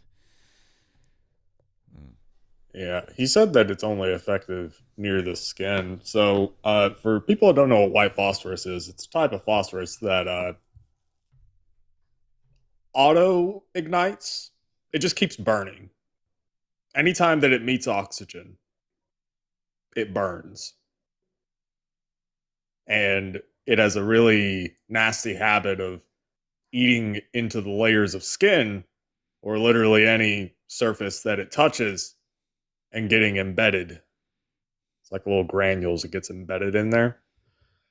And surgeons hate it because if it's embedded in there, well, it's burned in there. It might stop burning since it manages to get away from the air. But the second that they try to open it up to take it out, like, because that's kind of what you want to do, it'll start burning again. And it puts them at risk too. It's pure nightmare fuel. Yeah. And Nemo, I mean, I don't know exactly where you learned about it, but like probably just from research. But the fact that Benz was so quick to tell us where it works and where it doesn't, if I needed any more evidence that he's either been involved in that kind of an operation or that he's been out there apologizing, doing the excuses for it. I mean, it's just weird. It's just weird to come onto the internet and say, actually, white phosphorus only burns in this way. Are you bloody kidding me? Like, don't use white phosphorus. Like, it's not that hard. Okay, so what's the numbers of the people who are in the hospital because of this white smoke that's causing their life? It's not smoke. Benz, it's not smoke. It causes white smoke when it causes, it could be used for different things, but like you literally just saw smoke. Seriously, you literally just saw a gigantic picture Benz, from what happens if you touch 2023. that thing that makes white smoke? You'll probably die. Why? If enough of it was on your face, you'll burn up. Why? Because human flesh is not superior to certain chemicals. Like what? Anyways, this is not any. Is this like against an international auto-igniting law? substance that's been agreed to be a war crime? Okay, so how many people are in the hospital right now from Lebanon because of this chemical that was used in urban dense areas? How many would be required before you change your mind about the use of white phosphorus in the arena of war? How many hospital cases would you like, I would like Mr. to know Benz, before you'll change your mind about whether we should be using white phosphorus, I would like to chemical weapon in the arena of war? Would it take one person in the hospital for you to change your mind? Because if you want one person, I'll pull him up. Would it take 2 or 10 or 100 or 1,000? How many would you like before you change your mind? Let's see. What's the population of Lebanon these days? Is that relevant? It is relevant. Why? Because it would be a war crime if you because are you're happy not. to take a percentage. You're happy to Of take course. a percentage of a country. Yes. If it's only 1% of the country, let's kill them all. If it's 2%, stop. That's too much. That's It has to be in Benson's ratio idea. for the threat. Oh, it has to be in a ratio. No, that's not how it works. Hezbollah is a threat. Yes, Actually, No, Hezbollah is a threat. no. That's not how it works. That's not how it Otherwise, works. small countries would be eliminated from this planet. You aren't making any sense, sir. Let me ask you a question, Benz, because Tosco's right. But let me ask you a question. Let's pretend that that's the way it works. Which is bigger in the world, the Lebanese diaspora or the Jewish diaspora? What does diaspora mean? Jesus fucking Christ! It's the group of people ethnically that have spread out into the world. Which is bigger? My God. Jewish people or Lebanese people ethnically? I mean, I know there's probably about like 10 million Jews. It's more, but which is bigger? Just which? I don't know the population of the people in Lebanon. It's a simple question. It's not about the population of the people in Lebanon or the population. Oh, okay, fine. Yeah, sure. Jews are spread out everywhere. I understand that they're spread out everywhere. Holy shit. My question for you is, around the world, are there outside of their respective areas, outside of the Levant, okay, which is the area of the world that we're talking about? Yeah, it's Jews. Jews are more spread out than Lebanese, I would assume. There are more because they've been around. There are more. What were you about to say?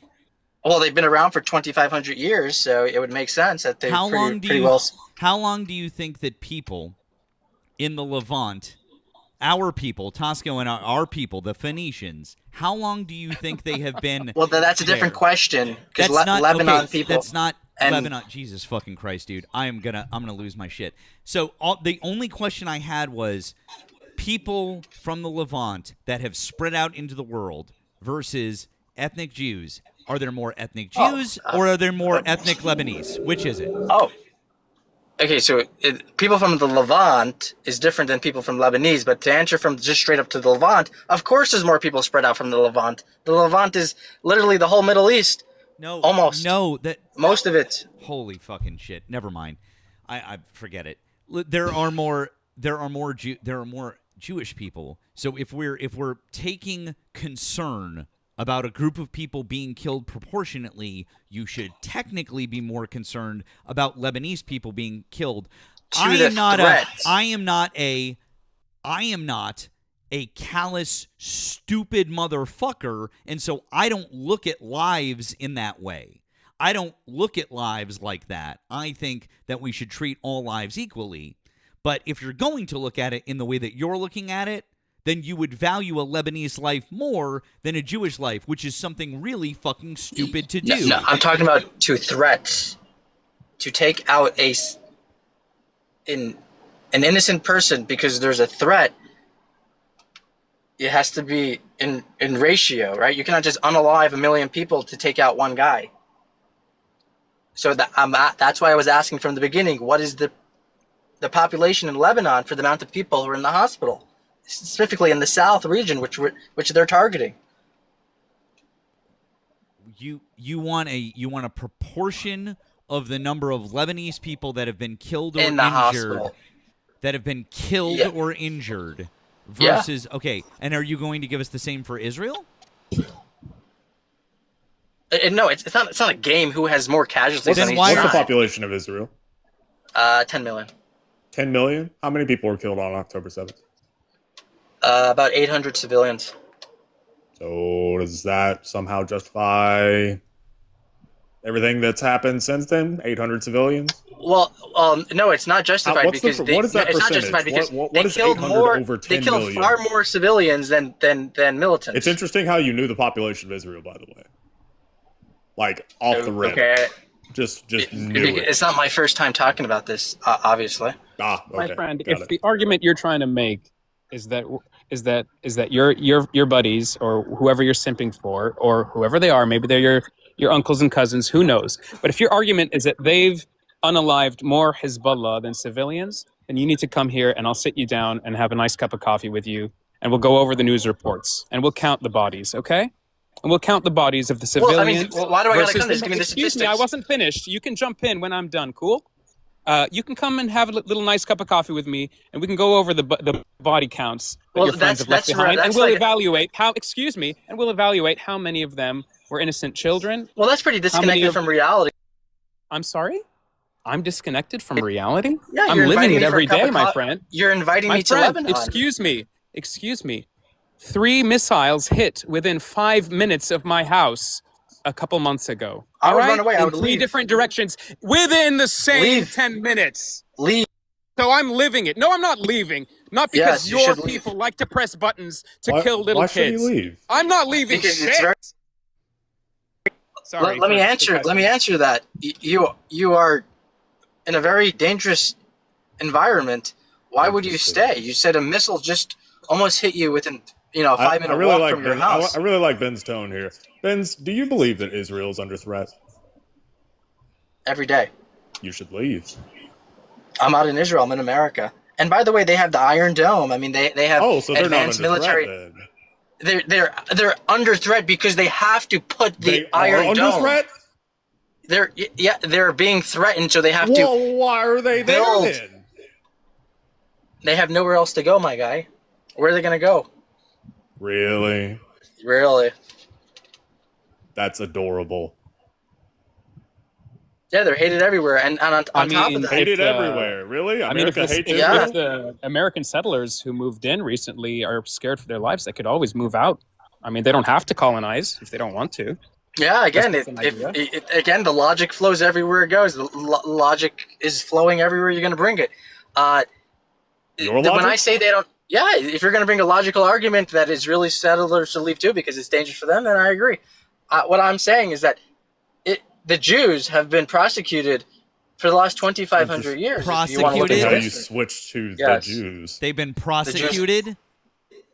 They've been prosecuted. I think he means Persecuted, persecuted, Matt. Persecuted, yeah, sorry. I'm dyslexic, so I didn't really get the sounds really right all the time. But after 1945, when was the next time where the Jews were being threatened with their lives with violence and had nowhere to go? I don't even understand the question. What the fuck? I'm saying you had the Holocaust. You had 6 million Jews just wiped out in just 5 years and a few months. Why are we not seeing that today again? Why aren't Jews being wiped out? We killed the Nazis? I mean, if it would help you with an example, why aren't we still putting Japanese people in internment camps?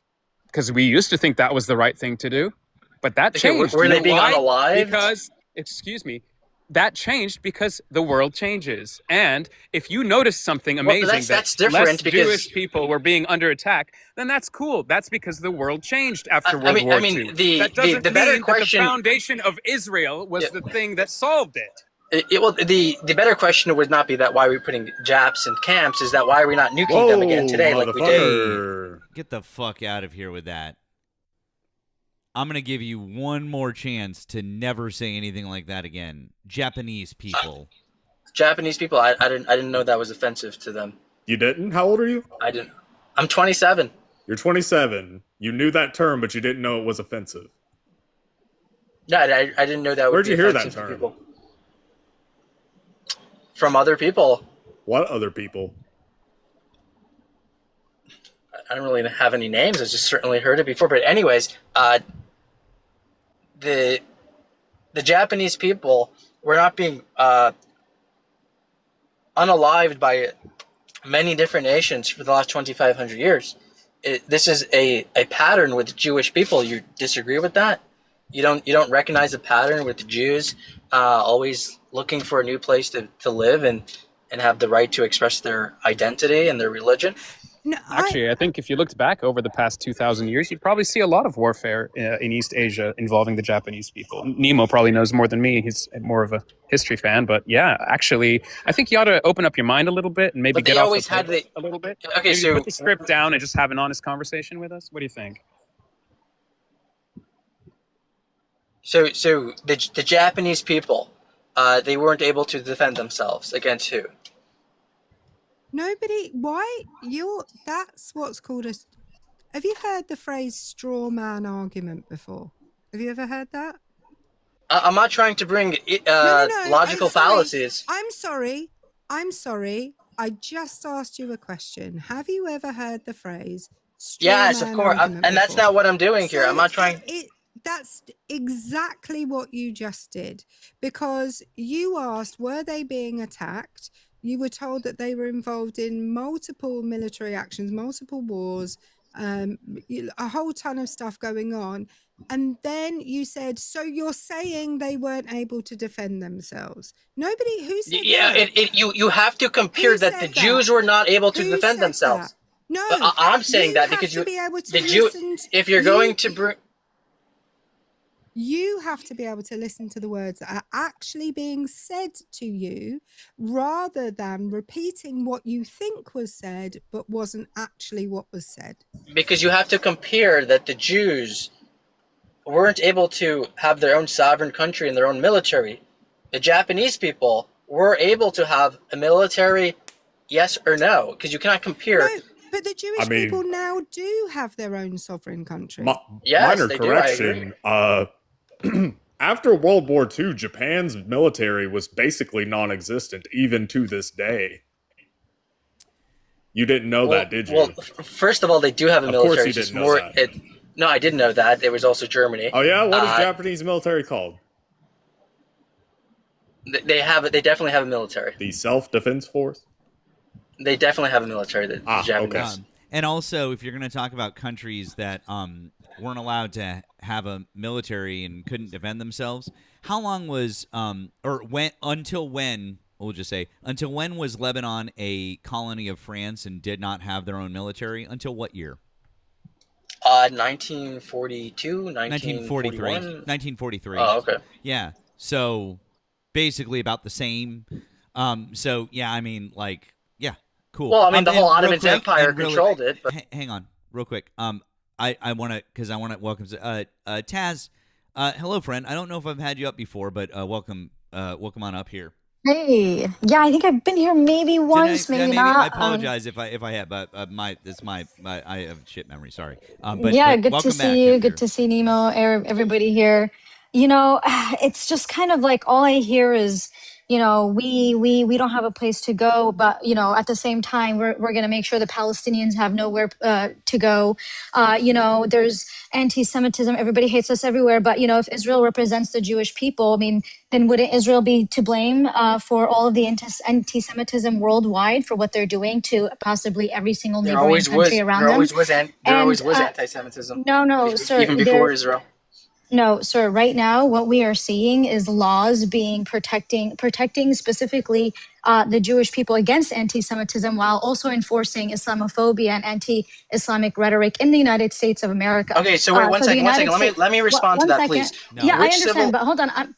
Sir, I'm just kind of letting you know that right now in the United States of America, yesterday we had John Kiriakou talk to us about the infiltration and the amount of Israeli intelligence embedded inside of the United States of America, where AIPAC, for example, not only controls the Congress and representatives, but also to the point where school boards are being controlled by AIPAC.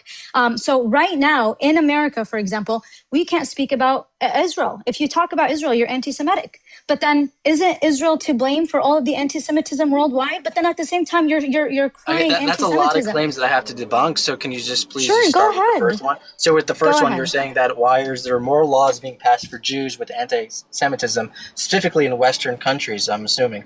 Well, you know, let me first ask you, what rights does a Muslim have? What rights does a Jew have in America that a Muslim does not have? Just to answer that.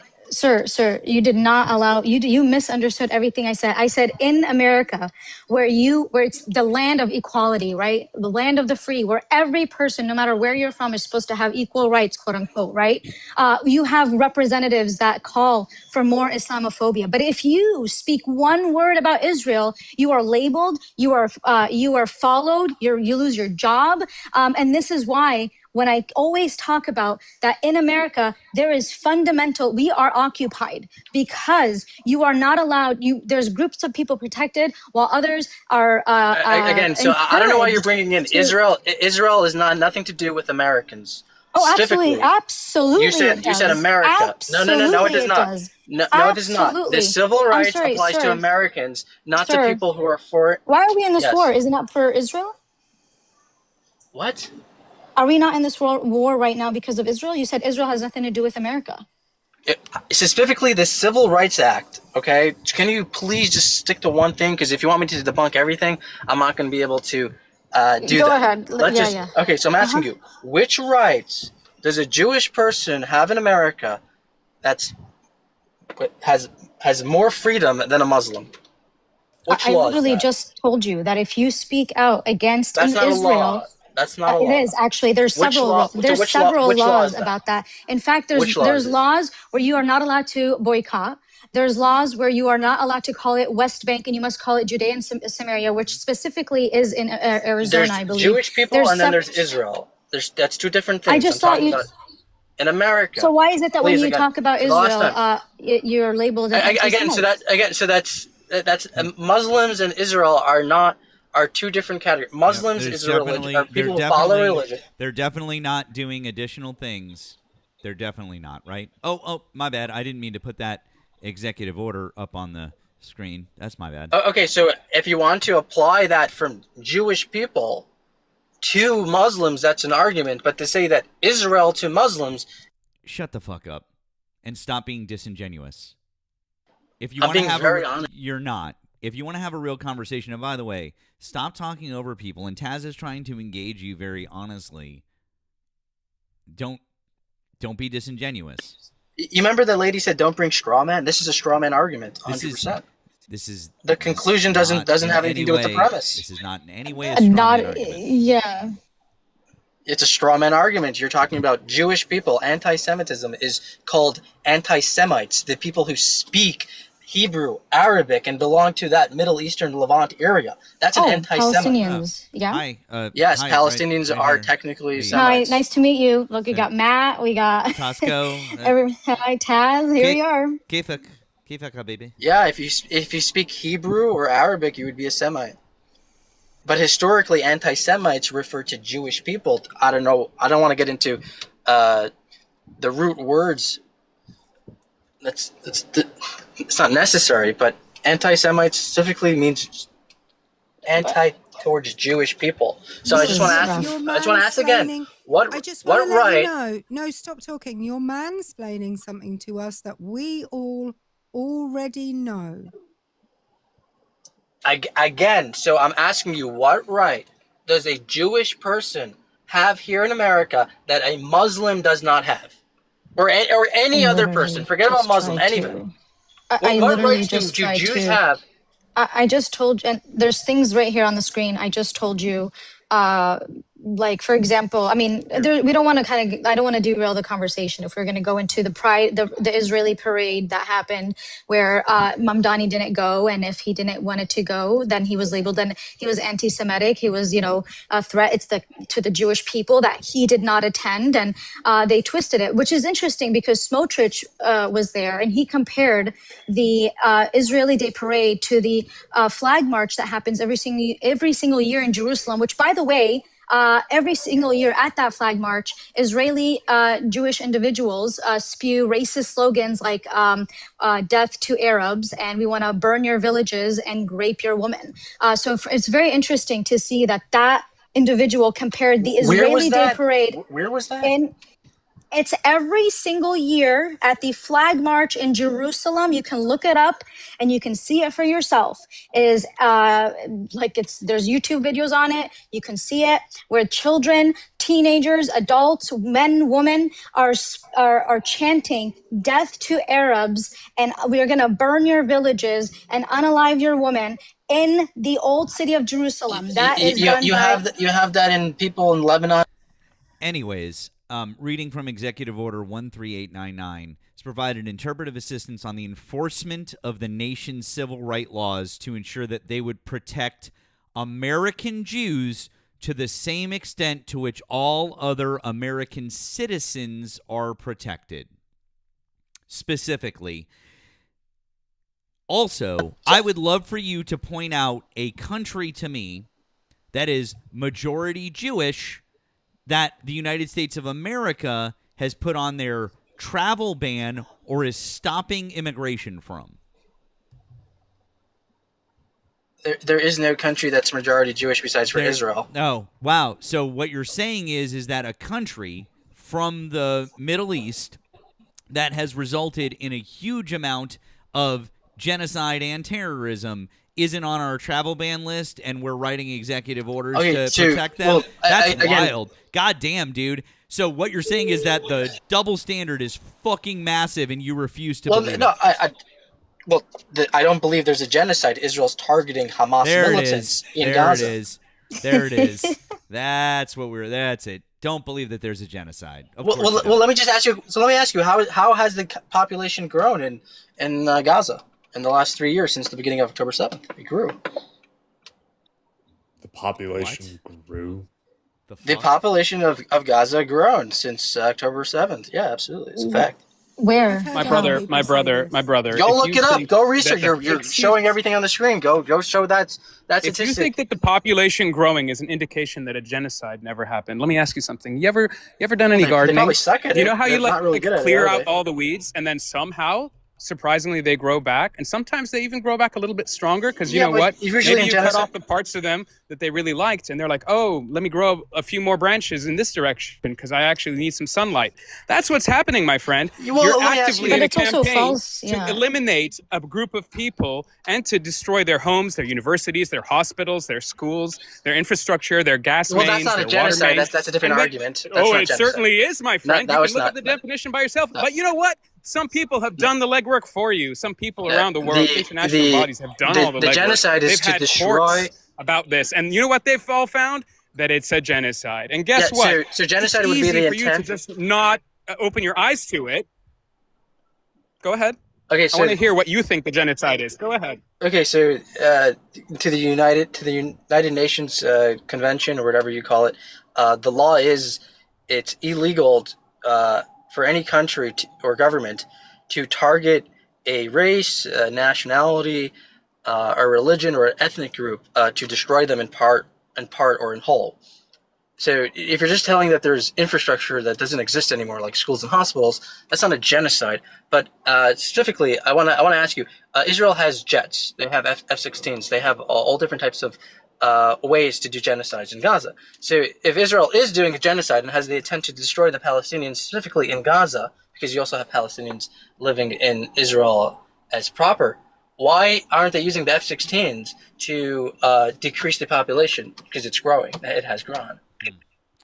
You think it's their job to decrease the population? What are you saying? That. Yeah, It's almost like Ben was just saying something that was false.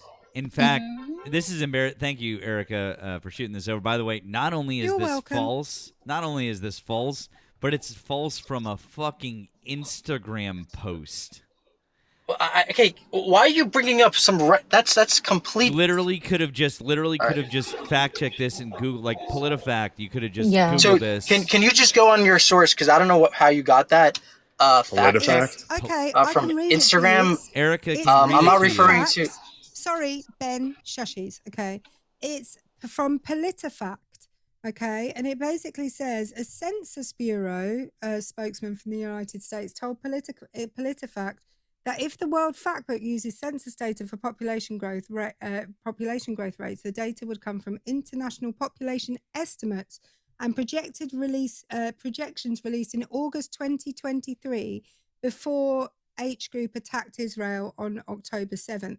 The United Nations reported in July that Gaza's current population decreased by 200,000 from the region's projected 2024 population.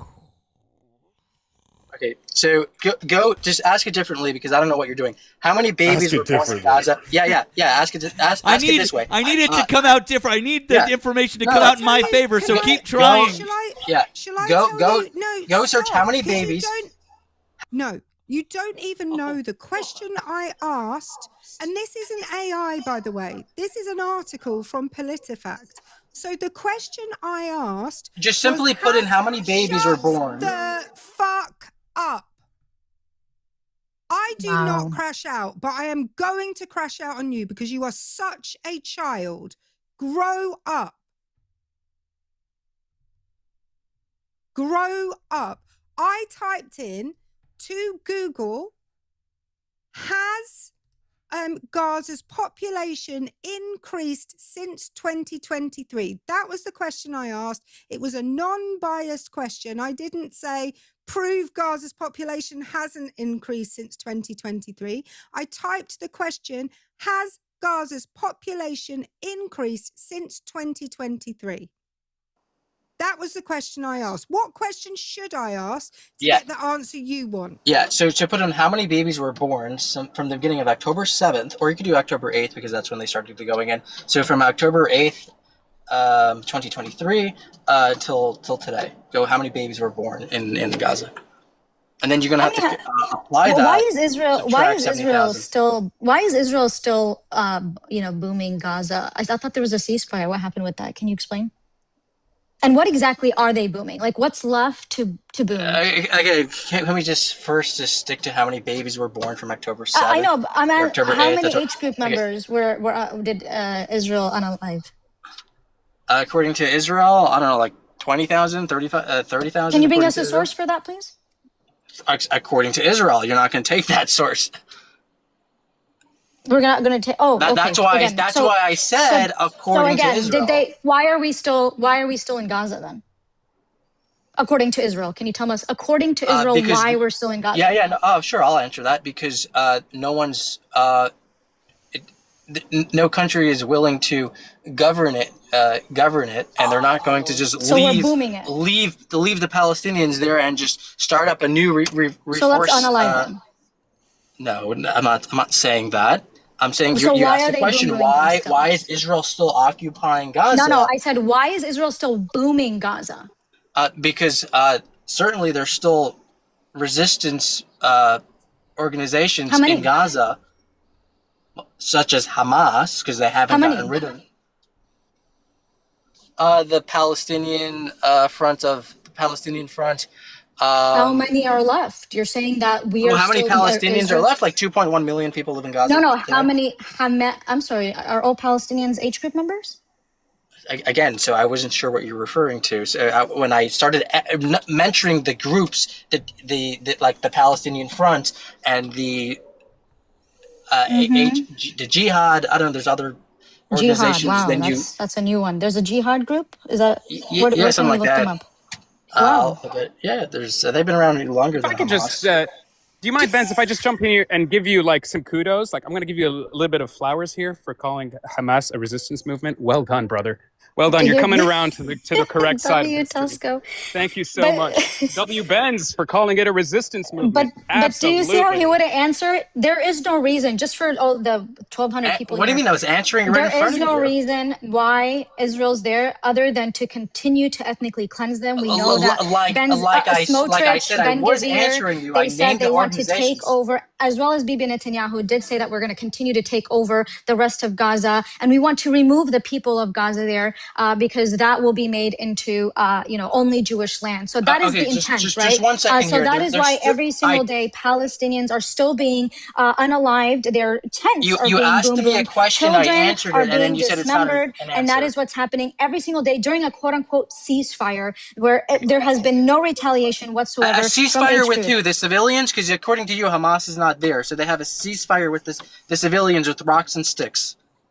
Sir, you're unaliving. Who do they have civilians. A ceasefire with? Who do they? You said there's no. After I answered you, you basically said there's no more terrorist groups. Who do they have a ceasefire with? You have not yet answered anything I asked, and I'm going to give it a chance for everybody else. But because I think Matt has something on the screen. How many age group members are left? You started naming groups that don't exist. There is no group called Jihad group. It doesn't exist. You something just made like it up. that. No, something like that does not work. Excuse me. Let me go look it up. Yeah, as a Palestinian, I'm telling you that doesn't exist. But nice try. I love that. Maybe there's a new group that pops up. We'll see how Israel accepts that one. Maybe they're not a T group. Maybe they'll accept them as something else. Go ahead. I have an uncle named Jihad, but that's another story altogether. But that's not. Yeah, that's what I meant. I have an uncle named Jihad too. I mean, Matt. It's not. I mean, we're twins, I think we all have family members named Jihad. I think that's people don't know how common that is. Exactly. W. Matt. Thanks. He goes by Jay now though. He goes by Jay here.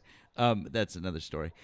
Anyways, hey, I just wanted to point something out real quick. I mean, I just think this is important because Yeah, this is not the United Nations. This is just some part of the United Nations. So it hasn't even. Fucking A. Shut the fuck up.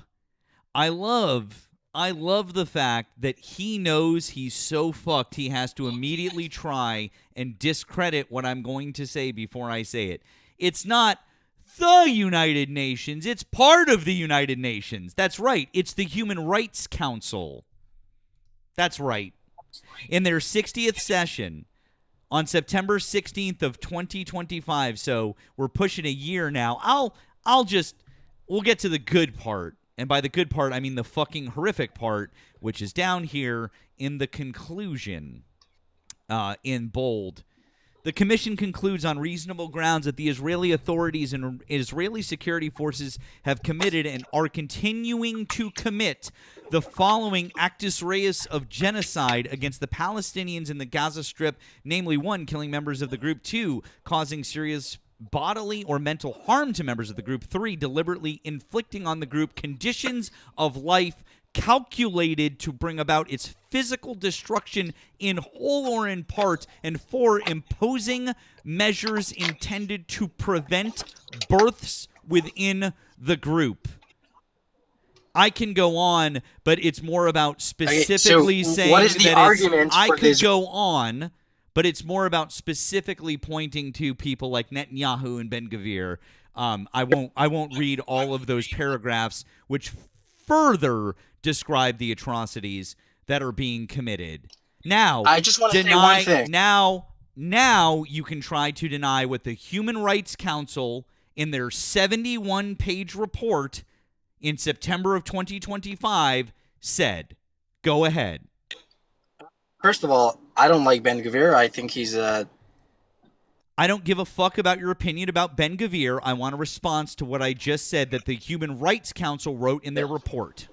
No problem. So Israel is not targeting the civilians. They are targeting the infrastructure that Hamas is operating. Then why did the Human Rights Council say that they are in their report? Why do you know more than the Human Rights Council, who did an extensive fucking study? Why do they know more than that? Why do you know more than them? I don't think that you do. Where is your study that refutes theirs? From the IDF. Really? From Israel. Awesome. Let's see the study. Let's see it. Great. Show it. Love to see this. Okay.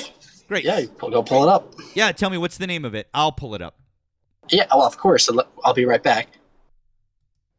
Can't wait to see Hey this. guys, the people doing the genocide said they weren't doing the genocide. It's amazing. Hey guys, during the 1930s and 40s, I heard there was some statistics coming out of the SS office. Maybe we should just check on those statistics. They're probably more accurate about what's going on in the streets of Germany. I just want to let you know that Hamas is not recognized. I'm so sorry. I'll wait for your report. No one asked you. I'm sorry, Erika. Please go ahead. No, because he said the IDF is not a good credit. Hi, shushies. Okay. So I just want to talk about, I'm just reading a report from Save the Children, which, if anyone's not aware, they're an international charity, talking about, because he's so obsessed with the number of babies born in Gaza, about the surge, 300% surge in miscarriages. 300. So they would. Why you not mentioned the 100,000? So there would have been even more babies born were they not under constant attack. And this is the point, right? This is the point of all of this. So can you acknowledge over 120,000? Shut the fuck up. I am not telling you again. I will incur the wrath of every fucking person on this panel if you speak over me again, and I will just boot you because I'm over you. I am entirely over you. My bag of fucks is empty, and I am searching around in the bottom to find another one in order to listen to whatever fuck shit you have to say next. That is where I'm at right now. Anyway, the rate of miscarriages has gone up 300%. And what I want to say about that is that the whole point of this, it doesn't matter how many babies were born. There would have been more babies born were this not happening. And the people that are having those babies would still be alive if this were not happening. Well, first of all, the argument is if Israel was doing this intent to unalive the Palestinians, why would you have over 110,000 or 120,000 babies being born? Your argument is that, yes, miscarriages were happening. Well, obviously, look at the place. The 80% of it is gone, and including the hospitals and the doctors. So, no, of course you're going to have miscarriages, like, duh. It's a war. Sorry, just out of interest, who is it that's not letting medications come into the hospitals, and who is it who's preventing baby milk from coming in to Gaza? Who's doing that? There was a 3-month blockade. By who? About 11 weeks by the IDF. Who blockaded it? Who was blockading the IDF blockaded. Oh, that's interesting. Because Hamas was using that to survive, to fight against Israel. That is pretty much the biggest thing on Israel right now, is not the bombing, but literally the blockade, which is a war crime. That would be the hardest thing for Israel to take to court with the ICJ. That's the biggest thing they have. But again, they weren't starving to death. They had lots of inventory of food, and they had supplies. No, be quiet. Yes, of course they did. No, stop. Yeah, actually, malnutrition is a huge problem right now children in Gaza. Kind of debunks that. So I don't know what you mean by that, Benz. And here's the other thing about the number of births. I don't know if you know this, because maybe you could ask your sister there in your profile picture, but because I don't think you'll ever actually produce a child. But the thing is, babies don't really care whether there's hospitals around them. They just kind of pop out when they want to. Okay, but you're not going to kick him off. You're not going to kick him off the chat. You know what? The beautiful thing is, you're going to kick me off when I say something, but when the beautiful thing is that when there's a good community around you, he said something disgusting to me. Can I just speak? I'm speaking nicely to you. He insulted me, my brother. Could you calm down? Could you chill? Listen. No, I'm not going to chill. You said something disgusting. You're not going to chill. Why are you crashing out, man? Calm down. Relax. So the nice thing is when there's people around you who care about you, and I'm sure that one day you'll feel this, and I'm really excited for you because one day you'll feel this. When there's people around you who care about you, they'll actually help you there through a situation, like a medical situation, like labor. And guess what? That baby might pop out. And you know what? There might be women around who might be able to produce a little bit of breast milk with whatever supplies and food that they do have on hand, which is probably brought in by smugglers since you're under a blockade. Because the thing about people is you might think that certain people deserve to die, but the beautiful thing is those people will fight for their bloody lives with every last ounce of effort and every last ounce of courage. And whether that means avoiding your blockade or sneaking something through a different border, they'll bloody well do it. Or you know what? They'll dig tunnels. They'll dig tunnels. Just like any other person would. Lebanon? If they were desperate, they would dig a tunnel to wherever so if there really is a genocide, why doesn't Lebanon take in the Palestinians? If they really are going... brother. Do you want to count the number of Palestinian refugee camps that we how many did you take and that we've had for more than 20 years? How many did you take? So many! Come and see the Palestinians who are still living in camps in Lebanon because we had to take them in. How many did you take? Okay, question for you, Benz. Here's a great question for you. Just a real quick question for you. Just real quick.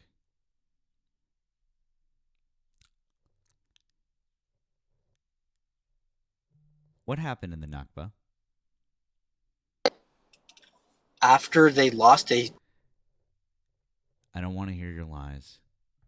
I just want a quick answer. What happened in the Nakba? From whatever's going to make you happy, because I'm not going to say 800,000 people were displaced, if that's what you want to hear. No, that's not what I want to hear. That's what happened. How many of them ended up in Lebanon, specifically southern Lebanon?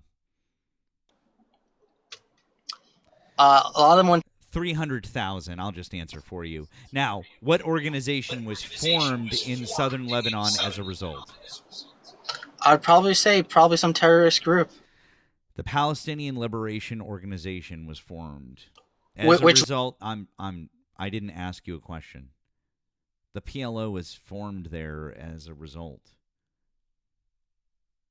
The reason, shut the fuck up. I didn't ask you a goddamn thing.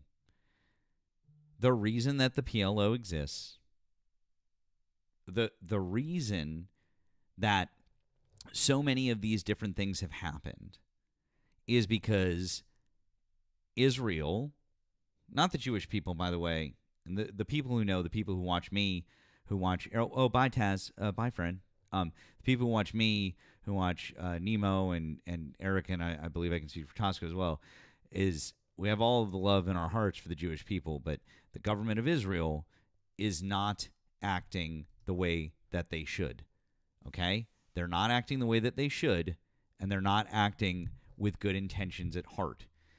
And so, at this point in time, the government of Israel, as you go all the way back to the Nakba, and you look at what happened there, this all stems from expelling an entire fucking group of people into the countries around them, and then being like, why do we have consequences from burning entire villages to the ground? Why do we have consequences from killing 5,000 people? Why do we have consequences from just jettisoning people from their fucking homes, their generational homes, and saying, these are ours now, get the fuck out? Why do we have consequences from that? And the idea that you would sit there and somehow be indignant or somehow have an excuse for that, instead of saying, yeah, you know what, I understand, I don't like it, but I understand that there is absolutely reason to be, just shows how fucking uneducated you are. It goes to show how fucking unempathetic you are as a person, and it goes to show how your religion has failed you, because all of the Jewish people that I know absolutely fucking don't believe that for a fucking second. And if you just said, I'm not religious, I understand more now, because Jewish believers don't think this way. They don't think this way about other people. They don't think, well, it's okay to bomb a school because there might be a tunnel underneath it. Most people think never kill children under any circumstances, period, the end. I mean, that's the way that I think. I won't speak for everyone else, but I'd like to think that we're kind of all on the same page. But unfortunately, people like you and other people in your country seem to think that it's perfectly acceptable to do that. So anyways, I'm going to leave you with this. You need to change your fucking views on all of this, because all that you're doing is you're simping for terrorists and you're simping for genocide. And the fact that you refuse to acknowledge all of this is akin to Holocaust denial. That's where we're at. The fact that you refuse to do that, and the reason I say that, and I don't say that lightly, but I say that to try and get you, as a Jewish person, to understand the depth of what's happening here. Okay, so can I respond? No. And I just wanted to, I don't know if you mentioned this on top of what you were saying, which is phenomenal. I froze, so I didn't know if you said this or not. Sorry, friend. 75% of those that live in Gaza are refugees. That's why there's refugee camps within Gaza, because they're refugees from within what's proper Israel right now. Many of them are from Safad, from Haifa, from different areas inside of what's Israel right now. So they are refugees. That's why over 75% of them. That is why there's so many refugee camps. If you look at whenever there's, they're getting boomed, it says this refugee camp, Jabalia camp, this different camps, they're all refugees just about from inside proper Israel. So I think he needs to understand that. This is, I wanted to add that on top of what you mentioned. This is from his account, by the way. Just wanted to show it to you. Okay. Man, go to Discord. Yeah. Oh, yes, ma'am. Okay, thank you. Hi, Ari. Hi, friend. How are you? Hello. Hi, Ari. Hi, Taz. What? Just do it. Which one do you want me to play? Yeet. Okay. Well. Yeet, yeet, skirt, yeet, yeet, skirt, skirt, skirt, roll up, yeet, drop that, yeet, skirt that, yeet, pop that, yeet, hey, hey, hey, hey,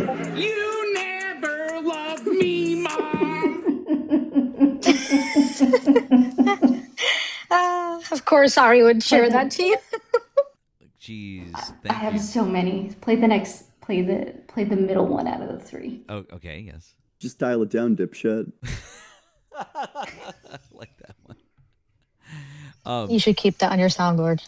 I absolutely should keep it on my soundboard. Although, I mean, I don't know how it's it's tough with Ari's got a lot of really good ones, and so it's just tough because with Ari, sometimes. Are you a political side?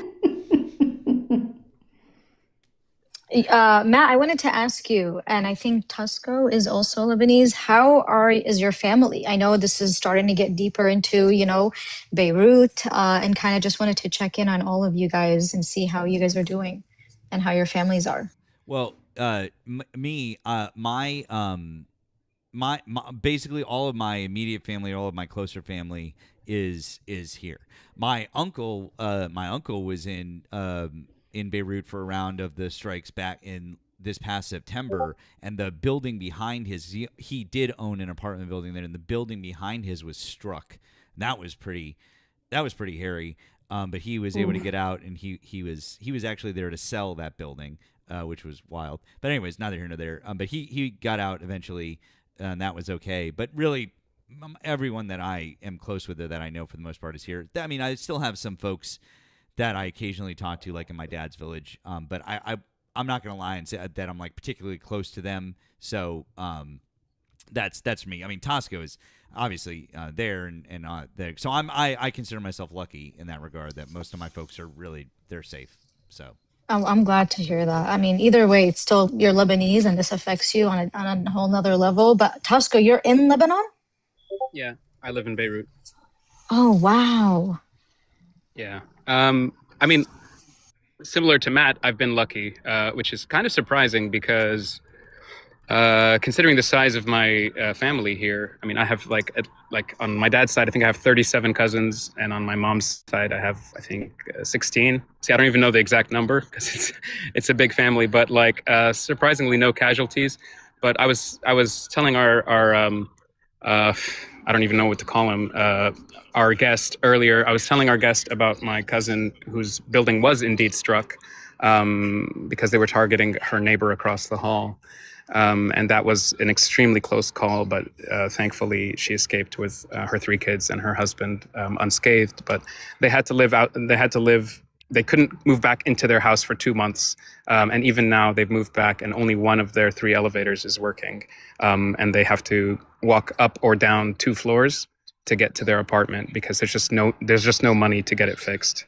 There's just not enough money in the entire building to pool together to get it fixed. So it's kind of in a weird state where, and this is just only a minor thing compared to like people who actually have lost their entire homes and villages. I mean, like it's hard to fathom because we don't get any news reporting because the reporters get boomed.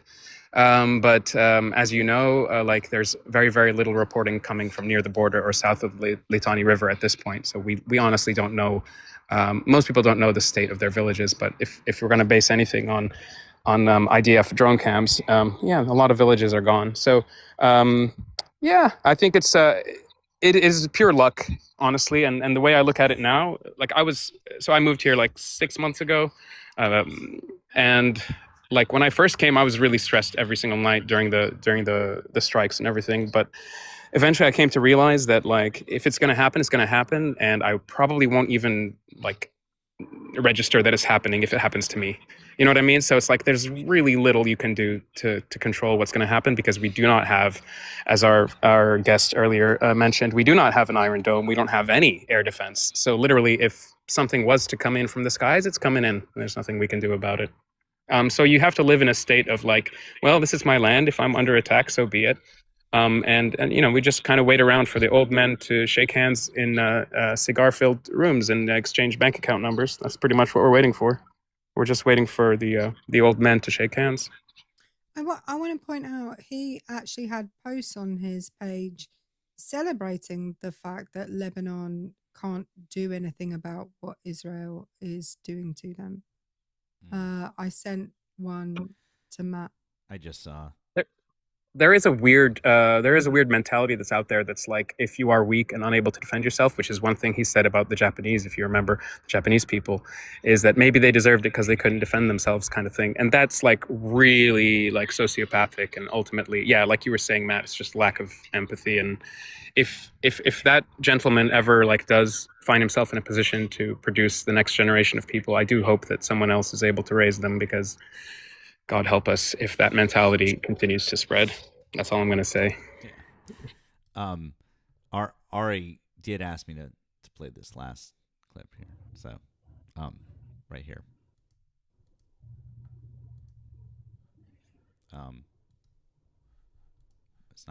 It's not playing. You're left to your incel message boards wondering, where did I go wrong? Where do I know that voice? That's Ian. That's Ian's voice. Ian. Mm-hmm. I was like, I know that voice. Where do I know it from? Oh, it's Ian. Allegedly, Ian is great. Absolutely. We agree. Oh yeah, the Liam IQ test, amazing. Anyways, that's neither here. Listen, friends, I'm gonna bring some of you guys down, but I really appreciate you guys coming up. Thank you. Thank you, Matt. I appreciate it. Love your platform. Great to see all of you guys. I literally love Ari. Great. And Nemo, always good to see you. Erika and Tosco.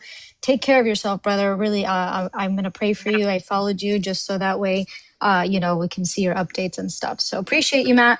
Thank you, appreciate your friends. I appreciate platform. you You're too. doing amazing. Thank you. Thank you. Thank you. All right, Bye, friends. Taz. Bye, Taz. And Tosco, you're always appreciated. If you don't drop me What? to yeet, if you don't drop me to yeet, I'm gonna be mad. That was a jam. That was a banger. Okay. All right, Ari. Fine. Here you go. Yeet, yeet, skirt, yeet, yeet, skirt, skirt, skirt. Roll up, All right. yeet, drop that Tosco, yeet, I'm gonna skirt give you the that same, yeet, bro. roll that You yeet. stay safe. Hey, you never loved me, Mom. That part on the end really just makes it. Oh boy. Oh. Let's see. Hey, Jacob, how's it going, bud? It's going. I have been seething watching that entire conversation, but you guys did great. I'm very sorry for blowing up your DMs during that, All right. but all right. we were full up there on the panel, but yeah, that was definitely a whole thing.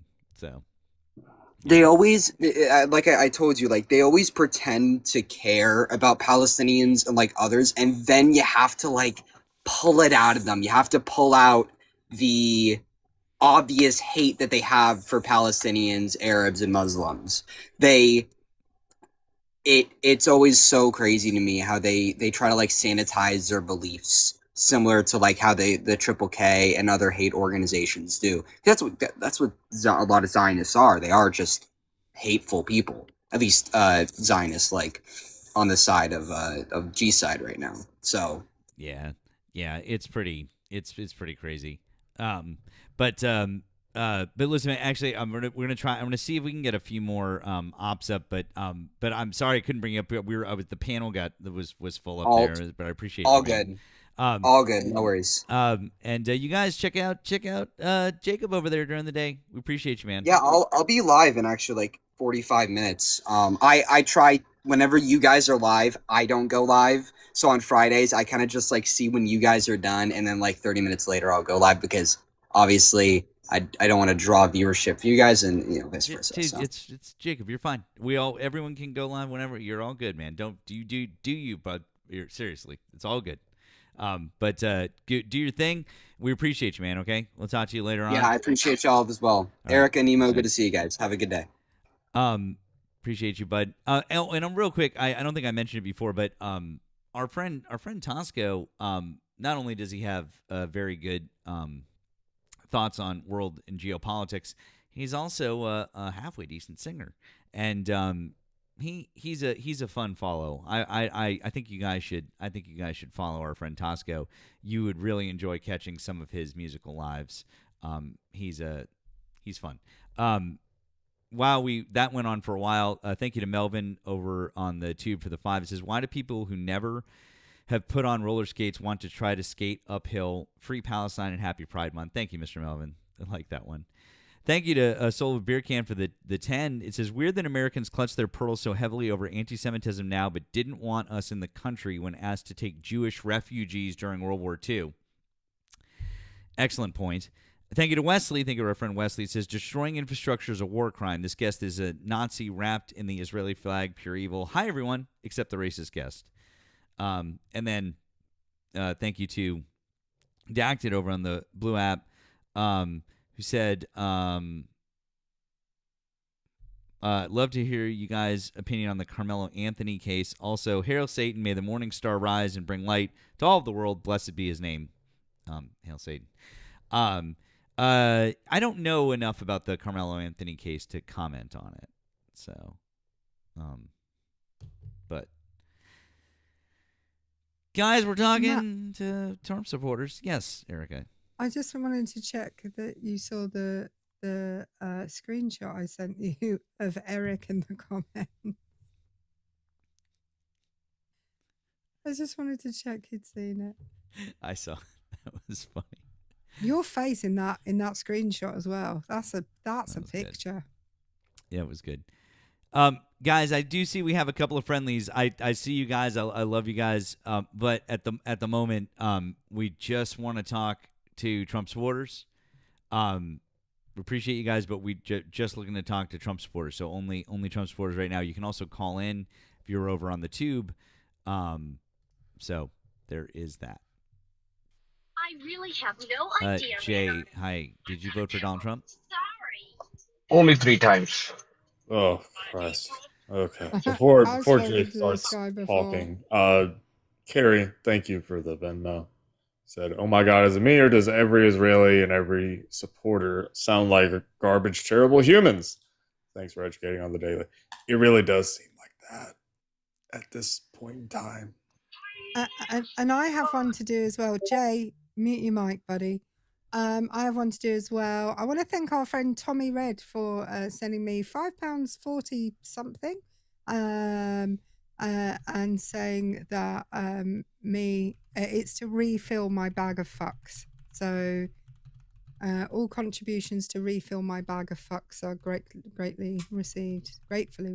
Thank you very much. Well, thank you guys. Thank you. Jay, okay, you can unmute yourself. So, how old are you and what state are you in? We don't need your camera on. Yeah, you can keep your camera on. That's No, fine. I'm trying to unmute myself. Okay. I'm actually in Texas right now, but I voted for Trump in 2024 in Michigan. I voted for him 3 times. You didn't answer the only other question I asked, which is how old are you? I'm 37 now. Okay, could you turn down whatever it is that's on in the background, please? Oh, sorry, that's my kid's iPad. Hold on 1 second.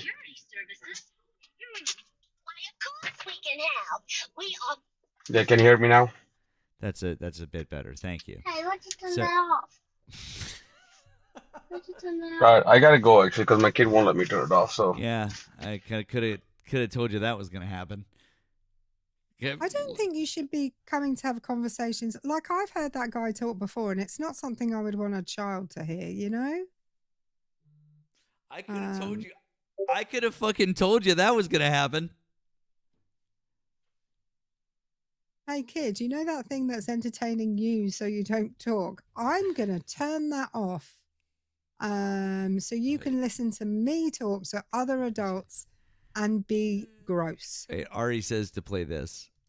Hardcore, like voice maxing, there's a lot of great tutorials out there to help you get like a more masculine voice to prevent your voice from sounding like it's like fucking nails on a chalkboard.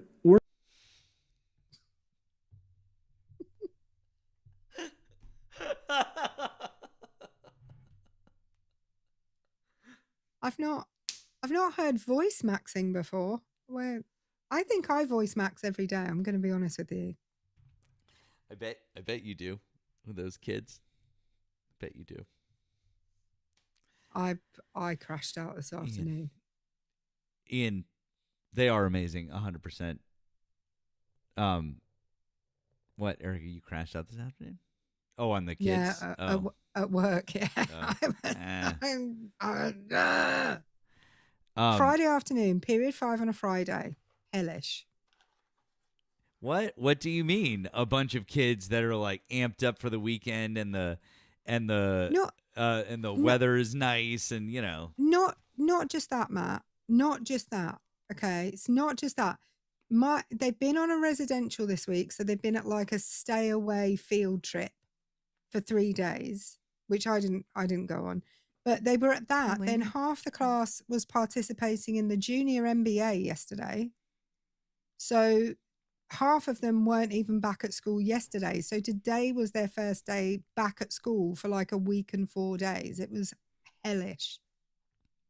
They didn't win the junior MBA, by the way. They came third in the country. Well,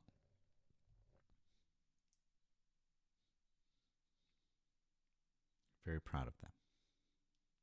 Yeah. Real quick, guys. Looking to talk to Trump supporters. If you voted for Donald Trump, like you to hop in the box, have a conversation. Or if you're over on the Tube or on the Purpley app, all you have to do is call the number. That number is right above my head, or it's also pinned in the chat. I'd like to talk to you. If you'd like to offer additional support, you can do so via links in our bios. All of us have links in our bios. And then if you'd like to do so on the Tube, those links are right down here in the description, including our friend Erika's PP. You'd like to poke her PP. And we are doing a little bit something extra special. We are doing merch. We're doing merch for the first time ever. Thank you to our friend Wesley Pillow, over on the Tube. And Wesley Pillow came up with the idea that we needed to sell Mad Matt Beyond Thunderdome shirts of some kind. So our friend Erika came up with these. So we have T-shirts, we have tank tops, and we have mugs. And the deal is that from the beginning of selling these all the way through the end of June, we are going to take half of the proceeds, and they are going to go on a donation to the Victory Fund, which helps promote LGBTQ plus candidates for office. It is a fantastic organization. We raised money for them last June. It is great for Pride Month. And the kicker with all of this is that we are going to make that donation in the name of Charlie Kirk. Because this is all thanks to our bud taxpayer American, who is the one who coined the Mad Matt phrase. So if anything, he's entirely responsible for the Victory Fund receiving this donation on behalf of Charlie Kirk. So should thank him really for this. Speaking of Erika, our friends Neely and Andrea have placed orders. They've both placed orders, so thank you. They got respectively T-shirts. Thank you to both of you guys. That's awesome. Excited for you guys to get it. We've got a good number of orders there. I'm looking at it now. The mugs are doing a good trade. Yeah, people are loving the mug. Yeah, I know, right? It's amazing, right, Neely? You're carrying the flame all of a sudden, isn't it? It's a good feeling, It really is. Yeah. Listen, if nobody's saying nobody's saying that you have to buy a shirt. I would love it if you had $1 or $2 and you could go and donate it directly to the Victory Fund. We would love that. Okay. Nobody has to buy anything. What this is doing is not only raising donations for the Victory Fund, but hopefully, not hopefully, but they're also a group that you may well have not heard of. So if you hearing of them makes you then go and donate $1 or $5, like, we would love you to do that. Yeah, absolutely. And if not, then don't. Like, that's also yeah, please, like, yeah. So Once again, guys, if you voted for Donald Trump, you can hop in the box. You can give us a ring on the phone line. So, yeah. There you go. Yeah. Let's see. We got that. Make sure I'm all caught up over here. Good. Okay. Delightful. I just saw someone come into the room and I was like, Dr. Obgyn? What a weird name. Dr. And then I was like, oh, I get it now. Took a second, you know? I'll take the rapists for 100. Excuse me? That's Oh. therapists. Oh, yeah. Speaking of which, I had my first ever online, on a live grape threat today. So that was nice. Yeah. I feel like I've made it, you know. Yay. I feel like I've made it now. Oh, Dr. Obgyn is from Somerset. Would that be Dr. Obgyn? Is that Dr. Obgyn? It's our friend. It's our friend Covey. Hey, bud. Hey y'all, how you doing? Hope everything is well. Yeah, just wanted to say, Nemo half dragged me on a panel yesterday. That was Blame me for that. Listen, it was you and Erika, and who else was there? Well, it is your fault. So I had to talk to a man who thought that Chad was in South Africa. So, Southern Africa? I saw that. I saw that. Southern Africa? Southern Africa, exactly. I bet if we gave him like 10 more minutes, he would have argued that Algeria was also in Southern Africa, but I digress. So hope you guys are doing well. I just briefly came up here to talk about what's happening in Libya currently. I don't know. Have you guys been listening to what's happening in Libya? A little bit, but I'm not nearly well enough versed on it. So I would love to know more. Okay, so after Gaddafi was toppled in 2011, the country kind of split in half, and there are two governments. One of them is based in Tripoli, that rules over the western side of Libya. The other one is based in Benghazi, rules over the eastern part of Libya. Eastern part of Libya is ruled over by basically a warlord called Khalifa Haftar, who, interestingly, prior to him being a warlord ruling over Eastern Libya, he used to live in Arlington, Virginia for 20 years. 20 minutes away from the Pentagon, where he was... there's an article in the New Yorker, I think, or the New York Times, one of the New York's magazines, where they talk about his links to the CIA when he was in Arlington, Virginia, by the way.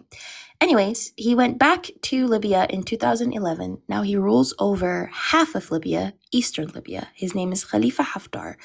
Look into him. Very crazy, wacky guy. His brigade is not only participating in the Sudanese G-side, where they invaded northern Sudan, but he is also enslaving people. And it's not only him, but it's also Western Libya, to be fair, where a complete systemic slave trade has been implemented with everybody involved. The police raid homes, they kidnap people, they hand them over to the enslavers, they then sell people or they hold them for ransom. And when I'm telling you selling people, they sell them in open slave markets, literally. Like, they sell people for like $300 a person. And sometimes Tunisia is also now involved, where it captures black people in Tunisia, and then it sells them off to the Libyans for $13 a person. And all of them are getting paid by the European Union.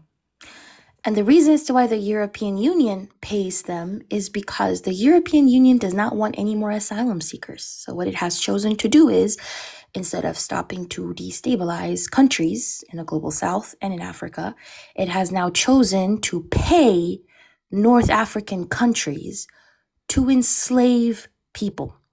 How that happens is most of the people, especially, go through Libya because they have to cross the Mediterranean Sea to get into Europe. So what European countries have started to do is they massively pay North African countries for quote unquote border control. And then those countries basically, by any means necessary, even if it's enslaving them, unaliving them, torturing them, as a form of deterrent to keep them from crossing the Mediterranean Sea, they do whatever they can do. And then they're actively paid by the European Union, by the way. And even if those asylum seekers somehow manage to find a way to cross Libya and get on the Mediterranean Sea, Frontex, which is European Coast Guard, use a drone that is based in Malta International Airport, and they captured the exact coordinates of these asylum seekers, and then they are in WhatsApp groups with the Libyan Coast Guard, and they pass on those coordinates to the Libyans, and then the Libyans go out into the sea and they capture the asylum seekers, and then they drag them back to Libya. And so this has been happening already for over a decade, especially ever since Gaddafi got toppled, but now it has gotten even much, much worse, and they're just flat out slaughtering people in Libya. Like, they're using machetes on them. And I'm telling you, like, in broad daylight. I've been receiving videos. I'm in contact with people in Libya. I've been receiving videos of them just randomly using machetes in broad daylight on the street, even your average Libyan person. You have Libyan children who are literally stoning people on the street. And they're just unaliving them. So now the Libyan authorities have already last year shut down about 10 human rights organizations, including Doctors Without Borders, because they claim that those human rights organizations were giving aid to asylum seekers, which would incentivize them not to leave Libya, but to stay in Libya. And then that would cause a demographic replacement of non-Black Libyan people. So the Great Replacement Theory is what they're claiming. For fucking real? I swear, yeah. They claim that they're going to be replaced by Black people in Libya, and therefore they ban those human rights organizations. And then they, like 2 days ago, I think, they cemented off the UNHCR office in Libya. So now asylum seekers can't even go to the UNHCR office for help. They have also shut down the embassies, so asylum seekers can't even go to the embassies to actually leave Libya. If they go southward through the Sahara Desert, they will get captured and enslaved. If they go towards the Mediterranean Sea, they'll get captured and enslaved. So now the people that I talk to, all they're doing is literally just staying put and waiting, like sitting ducks, waiting to either unalive or get enslaved or tortured. That's it. That's all they have. They can't go out of Libya. They can't move around. And yesterday, the authorities the police basically also gave the green light to all citizens to just do whatever they want. They told them, if you see a Black person, they're probably an asylum seeker, so just detain them or do whatever you want. And if you go on like Twitter, if you go on Instagram, there is this organization called Refugees in Libya that was started by a South Sudanese man called David Yambeyo. I can't show half the videos because they're incredibly, incredibly graphic what they're doing to people. So, yeah, I just wanted to ask people to like raise awareness about it, to talk about it, because the people who I talked to told me, oh, we might unalive today or tomorrow, but at least somebody has heard our story. So please do talk about it, is what they told me. So I just came up here to say that because not too many people are talking about what's happening in Libya. And also on May 26th, I think, Europe decided to expand its agreement and give more money to Libya. And specifically, it started giving more money to the eastern side. Hold on, I'll send you a source on Discord. Cool. So, oh, sorry, what did you say? I said cool. Yeah, so they decided to give even more money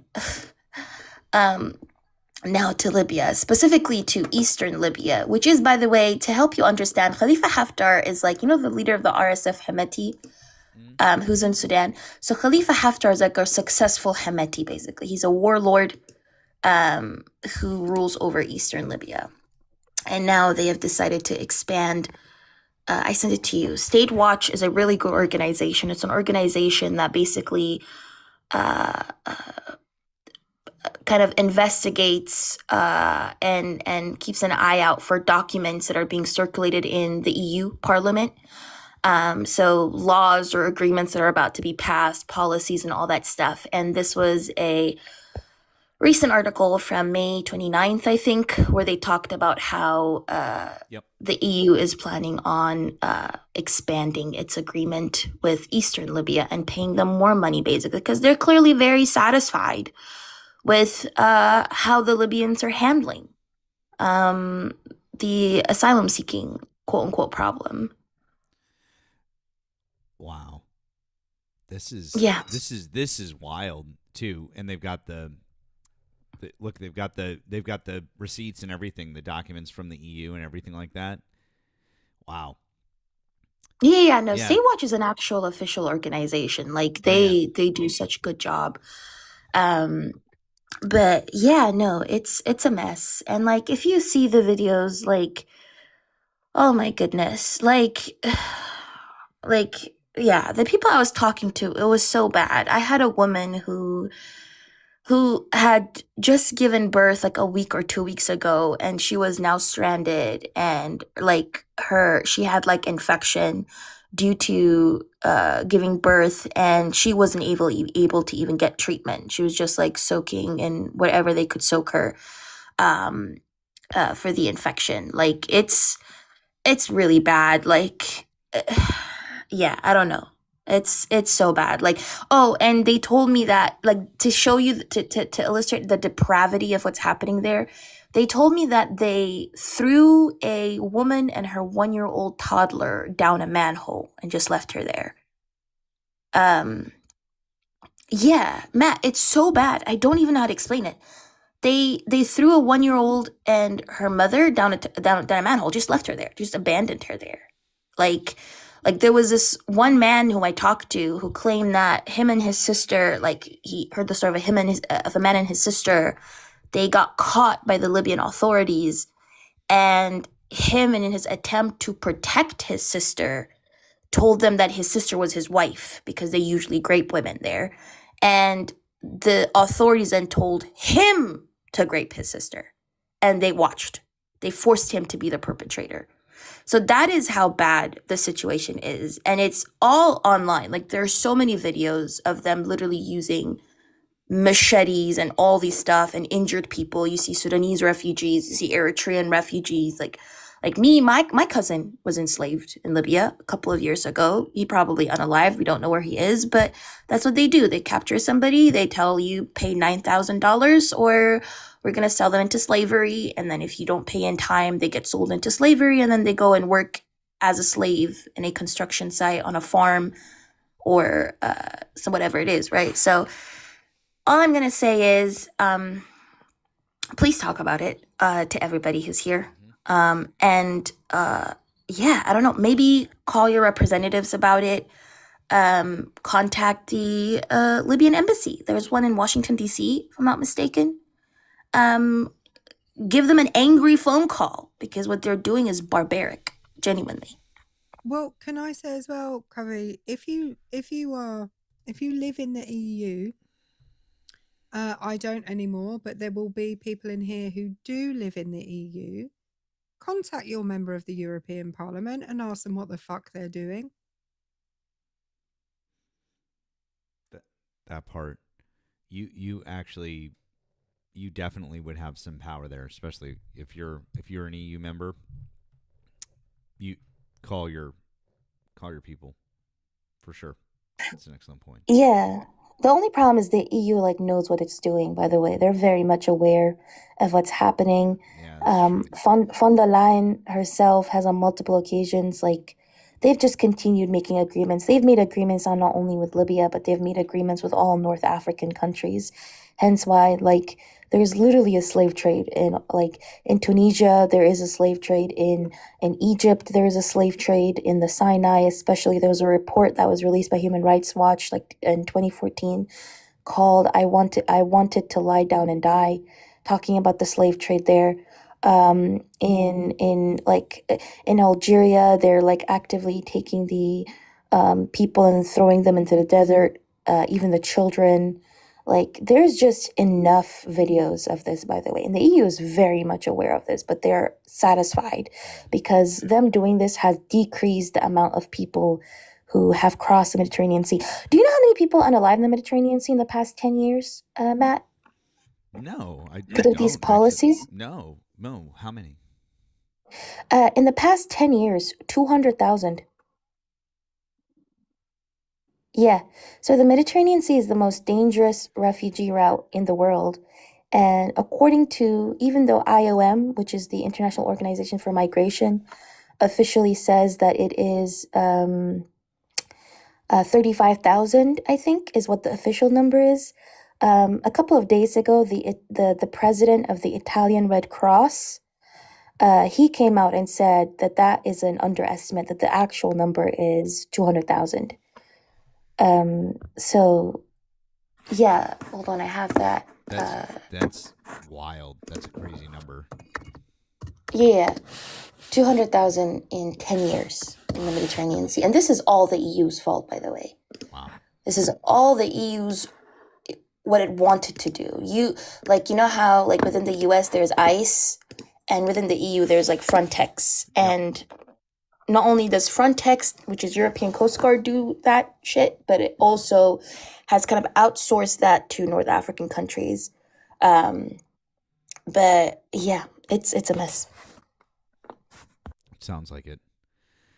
Well, I mean, I'm glad that we at least have somebody who can shed some light on things like this and help us, because these are the kinds of things, guys, that are our regular, just everyday lives. We're just not going to see it.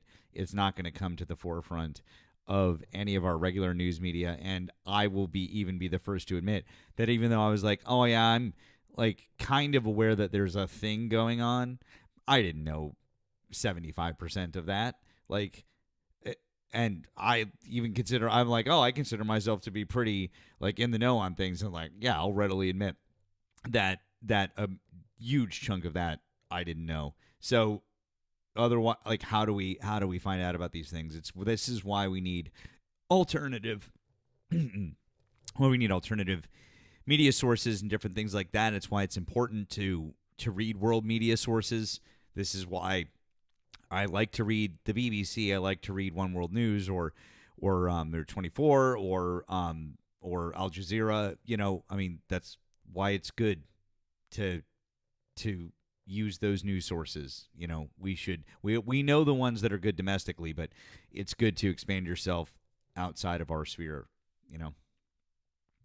Yeah, I think the only reason I'm extensively, I feel so I'm you guys know already, I'm originally Eritrean, East African, and a lot of East African families know about this very, very well, because every East African person either has somebody in their family who was enslaved, or they have somebody in their family who's held ransom in Libya, or they know of somebody who was unalived or enslaved. That's how common it is. So yeah, that's because about it from hearing from family members, from friends, and all that stuff. Oh, I had a cousin who was my cousin got enslaved, or they were, now we have to pay $8,000. There are people who have to sell all their gold. There are people who sell I heard somebody last time tell me that they had to sell their house to be able to save their family member who was caught in Libya. So unfortunately, it's very, very common within like the East African community, and it's also happening to people also across like even West African communities and all that stuff. It's a very known thing, basically. Yeah. I mean, like I said, at least we can try to talk about it. The more of you guys that know, and the more of us that can spread, any sort of awareness. I mean, and that's why you're welcome anytime to talk about these issues. I no problem taking a pause for a few minutes to talk about that. So, of course. Yeah, thank you. I'll drop down for more debates. I appreciate you. All I'm asking is, yeah, if people could just use their platform to raise awareness about this, that would be genuinely great. And also, if people could contact their representatives, contact their MPs as well, MEPs, that would genuinely be a great, like genuinely, genuinely great. And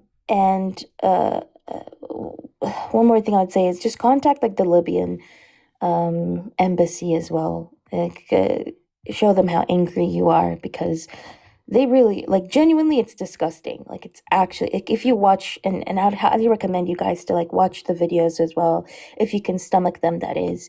But if you go to Refugees in Libya, it's an organization on Twitter, on Instagram, they upload videos on Facebook and on TikTok, I think, but they can't upload the really bad ones on TikTok. And if you watch those videos, then yeah, you'll see what I mean. But yeah, thank you. If you guys have any questions, I'll happily answer them. If not, I will bow down, and hop down from the panel. Thank you for coming and telling us that. I just want to say, I know some people in the comments are saying it's uncomfortable to listen to. Of course it is. It's awful, but it's more uncomfortable to go through it. Far more uncomfortable. And our responsibility is to take in this information and to try and do what we can about it. And if what we can do is put pressure on individuals and spread the word, then that's our responsibility to do. Yeah, thank you very much. Appreciate you guys. Well, I'll drop down so you guys can have more guests. Thank you. We appreciate you, friend. Thanks. Hope you have a good one. Yeah, I echo what Erika said. Like, yeah, sorry, but it's a lot more uncomfortable to be living there and going through it, and like can sit here and talk about it for a minute. I think it'll be okay. So appreciate you, friend.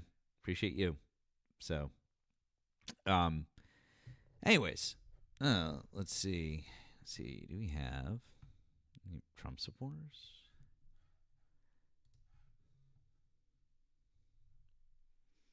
The Pepinator. Hi, did you vote for Donald Trump? I'm sorry, that was an accident. It must have been a tapping error. That's all right, friend. I hope you have a good day. Have a good one, too.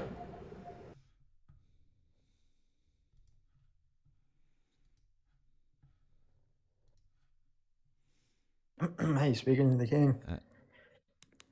Hi, E. Did you vote for Donald Trump? 100%. Yeah. How old are you and what state did you vote in? 28 years old, voter in Arizona. As of June 2026, why do you still support Donald Trump?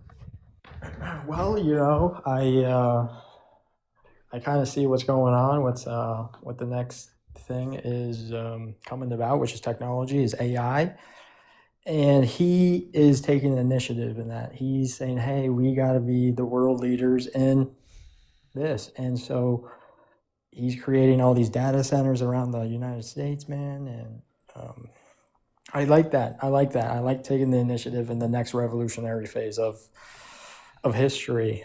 And I mean, whether you like it or not, you can't be a doomer about it, but AI is here and it's going to stay, and some are going to get more and more. And so that's why Donald Trump saw that and he understood that, and he's doing something about it. I can guarantee you this, Kamala Harris would not be doing that. Camilla Harris. Tell you that Yeah, much. whatever her fucking name is, right? Whatever Whatever her name is. She wasn't even an option in my eyes. She was Of course she wasn't. She was the fakest human. I don't think she was even a human at that point. I don't think she is. No, I don't carry think on. she is. What else I have you don't got think to she is. say? No, go on. Yeah, well, yeah, Donald No, Trump. no, really, go on. Oh, regarding Camilla, or what do you want me to talk about, Erica? Is this the bet? Like, is this the best rage bait that you guys do now? Like, god It's not damn. rage bait, man. If you don't see the data centers coming up, I mean, you are blind to that Yeah, fact. that's not the part that I'm talking about, you dipshit. I'm talking to the Camilla. I don't know what her name is. Oh, she was less than you. Like, dude, it's so dumb. Like, that's just fucking stupid. And if your talking point is going to be data centers and AI, You don't think that's shut the fuck up. If your talking point is going to be data centers and AI, then, oh, where'd you go? Are you running away? No, I'm right here. You can keep going, man. Don't keep talking, man. I mean, you won't let me talk, but keep going. Don't leave keep don't leave the I'm app. well, I was in the middle of speaking. Be a fucking adult. Oh. Yeah, no, I'm listening, Stop. man. I'm Don't. listening. If you Keep leave going. the app again, I'm booting you. You don't think I can multitask? If you leave the app again, I'm booting you. Are you that slow that you can't multitask? If you You're leave mad the that app I could again, multitask? if you leave the app again, I'm booting you. It's the last warning. Doesn't sound like a lot of people are up here to talk to you anyway. You so. can't single task, E. Yet, like, You know, he was reporting. oh, was he? Yeah, I was just setting him up to block. Nice. I've talked to him altogether too much over the last few weeks. By the way, Camilla is the Queen of England.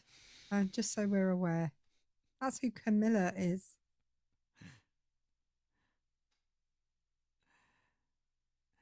She's the right Queen of England, eh? All right, Queen Camilla. That's my British accent, by the way. This is my American accent, just so that everyone knows. Yeah.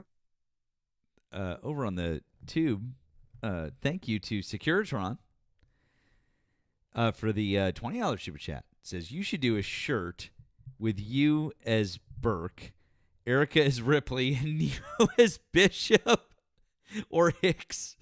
Couldn't make my mind up who he resembles the most.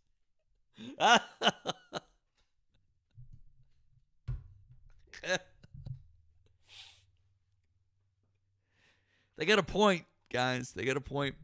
That might be a thing. We might have to do that. Thank you to Wesley. Said, I should be going grocery shopping, but my show is on. Hope the guests are better than the Zionists earlier, but this guest gives me little hope. Yeah, and you're proven right. There you go. Can I just say we've had 2 additional sales. Valerie has bought your shirt, Matt, but she's also bought a bunch of cunts shirt, which is another shirt that I do in my store. And Grace has bought something. Hang on. Grace has bought a shirt too. So thank you to Valerie and Grace. Valerie and Grace, lovely. Glad you guys are here. Nemo, did you get any sleep last night? I don't know. I when I fell asleep, you were lording over the mess that Kobe was talking about. Holy shit! God, it was so painful. I texted Nemo at one point. I really Les. I was like, I'm gonna get to bed. It'll be early. It'll be fine. And I was like, I need to go to bed, but this is a train wreck that I can't look away from. Yeah. Nemo must get annoyed with me on Discord when he's on other lives because I'm like, and I vent my frustration, but at Nemo rather than everyone else who's there. It was fucking insufferable last night. Jesus Christ. My favorite part was is that Danielle had, I don't know, she had stepped away to like feed the dog or to do something like that, and it was like so Nemo was the bigger rectangle over on the side, and then everyone else was smaller. And I said something, and she replied to me, and she's like, it looks like it's Nemo's panel. Like he's on the hook if anything goes wrong. I was like, fuck, like threw him right under the fucking bus. Yeah, it just got dumber and dumber. It was pretty. God damn. Yeah. You must have finished at some time because I was listening to it in the car on the way to work, and then I got to work. I taught 2 lessons, and then by my 3rd lesson, I think ETR. No, I don't know whether Danielle was still alive or whether they'd moved on to ETR's live. But you were no longer there. Yeah, you I finally just said fuck it because it was there was no salvaging that live at all. But you're gonna be surprised by this, Eric. For those of you folks here, who weren't there, but John Stone went up, and John Stone started talking about, wait for it, race Foucault. and IQ. Oh, of course. I thought it was going to be Foucault, Rousseau, Judith Butler, and the Frankfurt School. I mean, he must have gotten there at some point, right, Nemo? I missed it, but I'm sure it was there. He didn't mention it while I was up there. It was just predominantly the whole race and IQ thing, and he was convinced that he had won a bet with me. Where's my line? And yeah, he Where's just my kept line? saying it over and over. I was literally reading the study that he cited, and it doesn't even give that number that he said.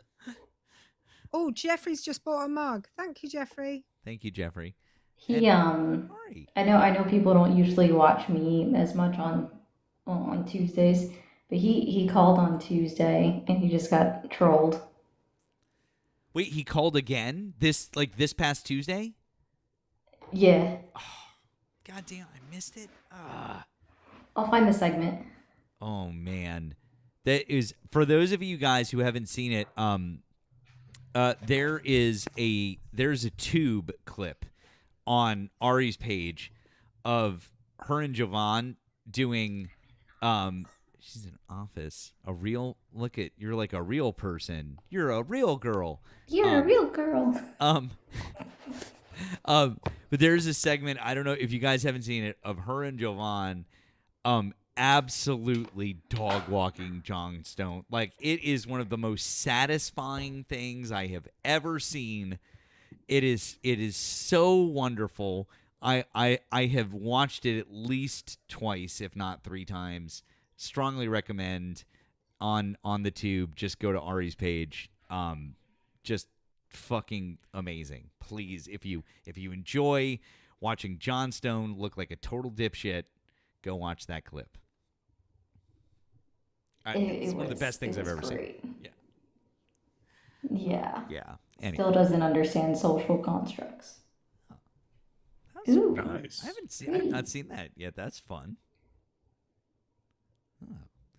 Oh. No, social constructs are that's a bridge too far for Johnny Boy there. Joke's on him. Everything we do is a social construct. Fucking dumbass. The views I'm expressing are entirely my own. I called him out on that too. I was like, I think I typed it in the chat. I was like, take a shot every time he says it. He usually only says it at once at the very beginning. Usually. Oh, he said it at minimum 3 times. Oh, that's amazing. He's such a dipshit. Yeah.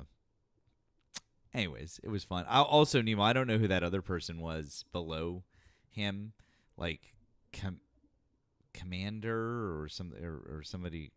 I don't know who that was. Commander. Or no, I don't know. There was a guy named Christopher on Christopher, there. not coming. Yeah, Christopher, and then there was East LA Bakery. Oh, Holy yeah. fuck, that guy. Yeah, I know. Ari, you know that guy, right? I don't think so. Oh my He's god, so he is fucking the long-winded. worst. He will just go on and on and on and on, and then he'll be like, and in summation, because I am going to wrap up my point now, and allow me to wrap up my point, because I am going to wrap up my point. So now I'm going to wrap up my point, and I will now wrap up my point because I need to wrap up my point, and I understand that I need to like that. That's what he'll do. You'll be like, I would have played sound bites. He did a whole 10-minute spiel at one point where not a word of it in the sentence made sense together. It was like it was random words. It was like he'd got a salt and pepper shaker filled with vocabulary and just shook it on a piece of paper and then just read the words out in whatever order they landed. Yep. That sounds It's a crazy description. That sounds about right. I don't wish it on you, Ari. I don't wish it on any of our worst enemies. But you know, I barely have patience for most people. Like, that's not true. I am very patient, but yeah, I was gonna I say, know my Ari, limits. compared to a lot of our friends, you're incredibly patient. I of course am the most patient of all. Clearly. What was that, Erika? I couldn't hear you. Play the jingle keys. The jingle keys? All right. Jangle keys. Okay, hold please. See?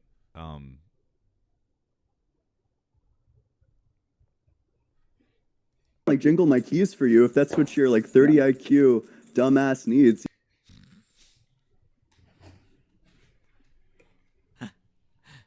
Oh my god. These are good. These are good. You really spent some time on these. You know, he keeps on getting like flailed, like back and forth, swung around over my head.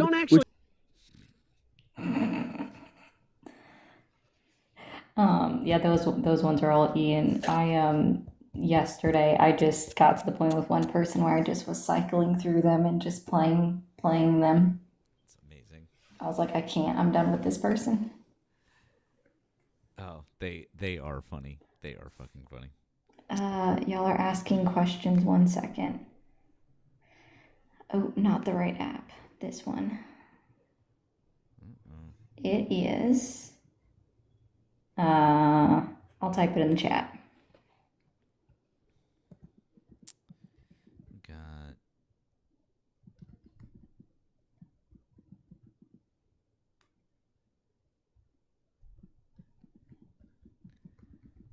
Look for it down there. Yeah, there we go. And there. There, someone can read that out loud. But yeah. Yeah.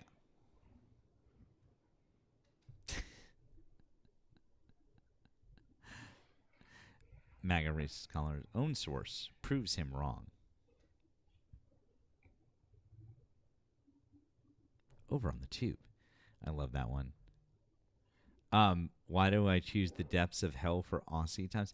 So friend, it's because I have to find like right now this is the like a good intermediary for Erika and me, and like there's not much we can do.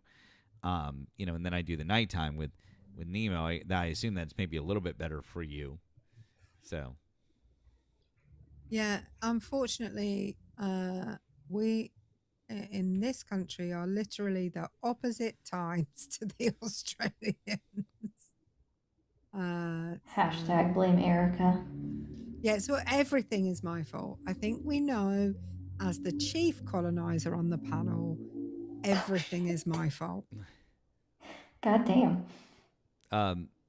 Real quick, thanks to Jeffrey. Jeffrey got a mug over on the shop. I said that, Matt. Oh, you said Jeffrey? Yeah. Oh, my bad. I didn't know we got Jeffrey. Okay. Well, sorry. Sorry I thanked you twice, Jeffrey. Oops. My bad. Jeez. I was just letting you know that I'd already said that. Wow, Erika. Jeez. Why you gotta jump all over me? I didn't really jump all over you, Matt. God. Just calm down. Hang on, Mad Matt's going to crash out, guys. I'm the closest one to crashing out today. I thought I was very restrained earlier, quite frankly. I was just mass sharing. That guy was fucking infuriating. No, I've got it. It's 42 minutes and 37 seconds long. It was posted. Oh, there's a couple of different posts of the same thing. But you want Ari's post of it, which was on the 14th of April, 2026. Yeah, because I dated. Yeah. There is not a few vids with that name for me. That's it. That's the only one on mine. I've got one that shows the author is Jimmy Snow and the something. And they have posted the exact same video. I'll put it up. Here. Well, I mean, I do it because they tell me to. Hello? Hello? Oh, here.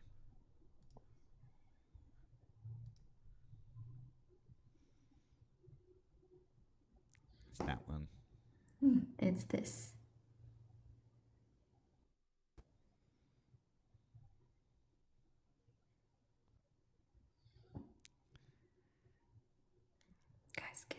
Yeah, there you go. See? All right. We do it. We did it. Okay, we did the thing. Good job. We're proud of you guys. Very good. Hang on, who is it that just said they've rarely heard me cuss? I'm British. Yeah. We cuss all the time. Yeah. Erika fucking swears. What the fuck? I really fucking do. I don't know what you guys are talking about. You haven't heard my voice notes to Matt. Jeez. And my daughter. No, I don't cuss on voice notes to your daughter, Matt. Let's not do that. Let's not go there.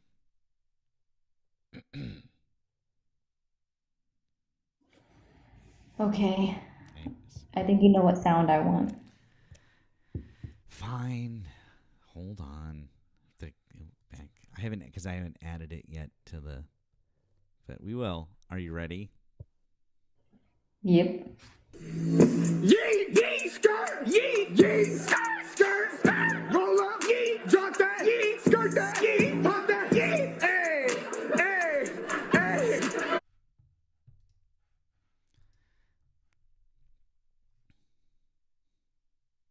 Hey.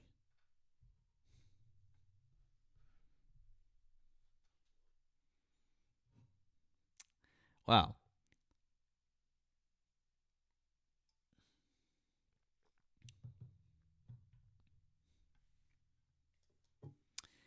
Well, I don't know. We've been on for about 3.5 hours. Aproximadamente. Yeah, give or take. So yeah, I don't know. Might say we should call it here. It's been a fun day. Some interesting folks. So it's been a good time. Been a good time. We appreciate you guys. Let's do we'll do a couple of things here. If you're over on the tube, I'd appreciate it if you would not only subscribe to me, but subscribe to my friend Erika. Erika's on the tube. Subscribe to my friend Nemo. Nemo's on the tube. You can find their ats right below me in the description. So make sure that you've got all of us on subscribe. If you're over here on TikTok, make sure you're following all of us if you haven't followed My backup is right down here. Nemo's got a bunch of different backups. Erika's account, by the way, is on private, so you'll click it, it'll look like you didn't follow, and then she'll just have to accept you at some point later on, assuming that you're not a total fucking creep or one of her students. And if you're one of her students, stop talking to adults on the internet. Don't do that. Also, stop doing Texas accents that are really bad. Stop. If you're one of my students, don't do that. Don't do that. Yeah. Don't call me ma'am. No, thank you. Bad look. Don't do any of that. Okay. Anyways, all of those things. So, you've got that. If you'd like to offer additional support to any of us, obviously, you guys know how to do it. That's via the links in our bios or links in the descriptions. Do you guys have any other ones from anyone else? Has anyone sent anything in?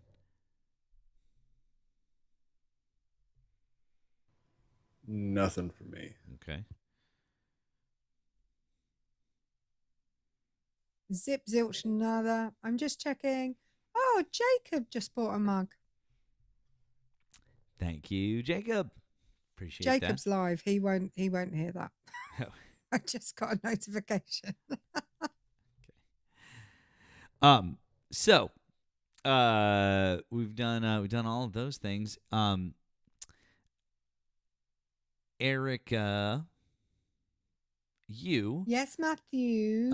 You as the co-host, you get to decide who are we rating today. What's my choices? Well, Crystal is on, and Joey is on, and the aforementioned Ian is on. I was gonna say that Doug is on, but it looks like Doug's doing seed oils. Ian is on. Seed oils. Jacob is on. We're doing Lainey is on. Yeah, I don't know. Where do you want to go? I don't know who you've raided recently, but Joey's been away for a bit. Have you raided him since he got back? Did raid Joey 2 nights ago, maybe? I don't know. But okay. Yeah, that's a great point, Jeff. Let's raid Lainey, because Lainey, it's Pride Month. Perfect. I like that. Here. So when you go in, can you say Happy Pride from the three of us? Absolutely. Please do that. I have put Lainey's right there in the chat. Yeah, please throw some Happy Prides out there for Lainey, because Lainey's one of the fucking best. And if you guys do end up anywhere else, you can always just say that it's a raid anyways, because you know, whatever. Throw it all out there. I just put Lainey's right there. Hey, we love you guys. Thank you so much. This is a regular thing on Fridays. This is not a surprise. So we're glad that you're here.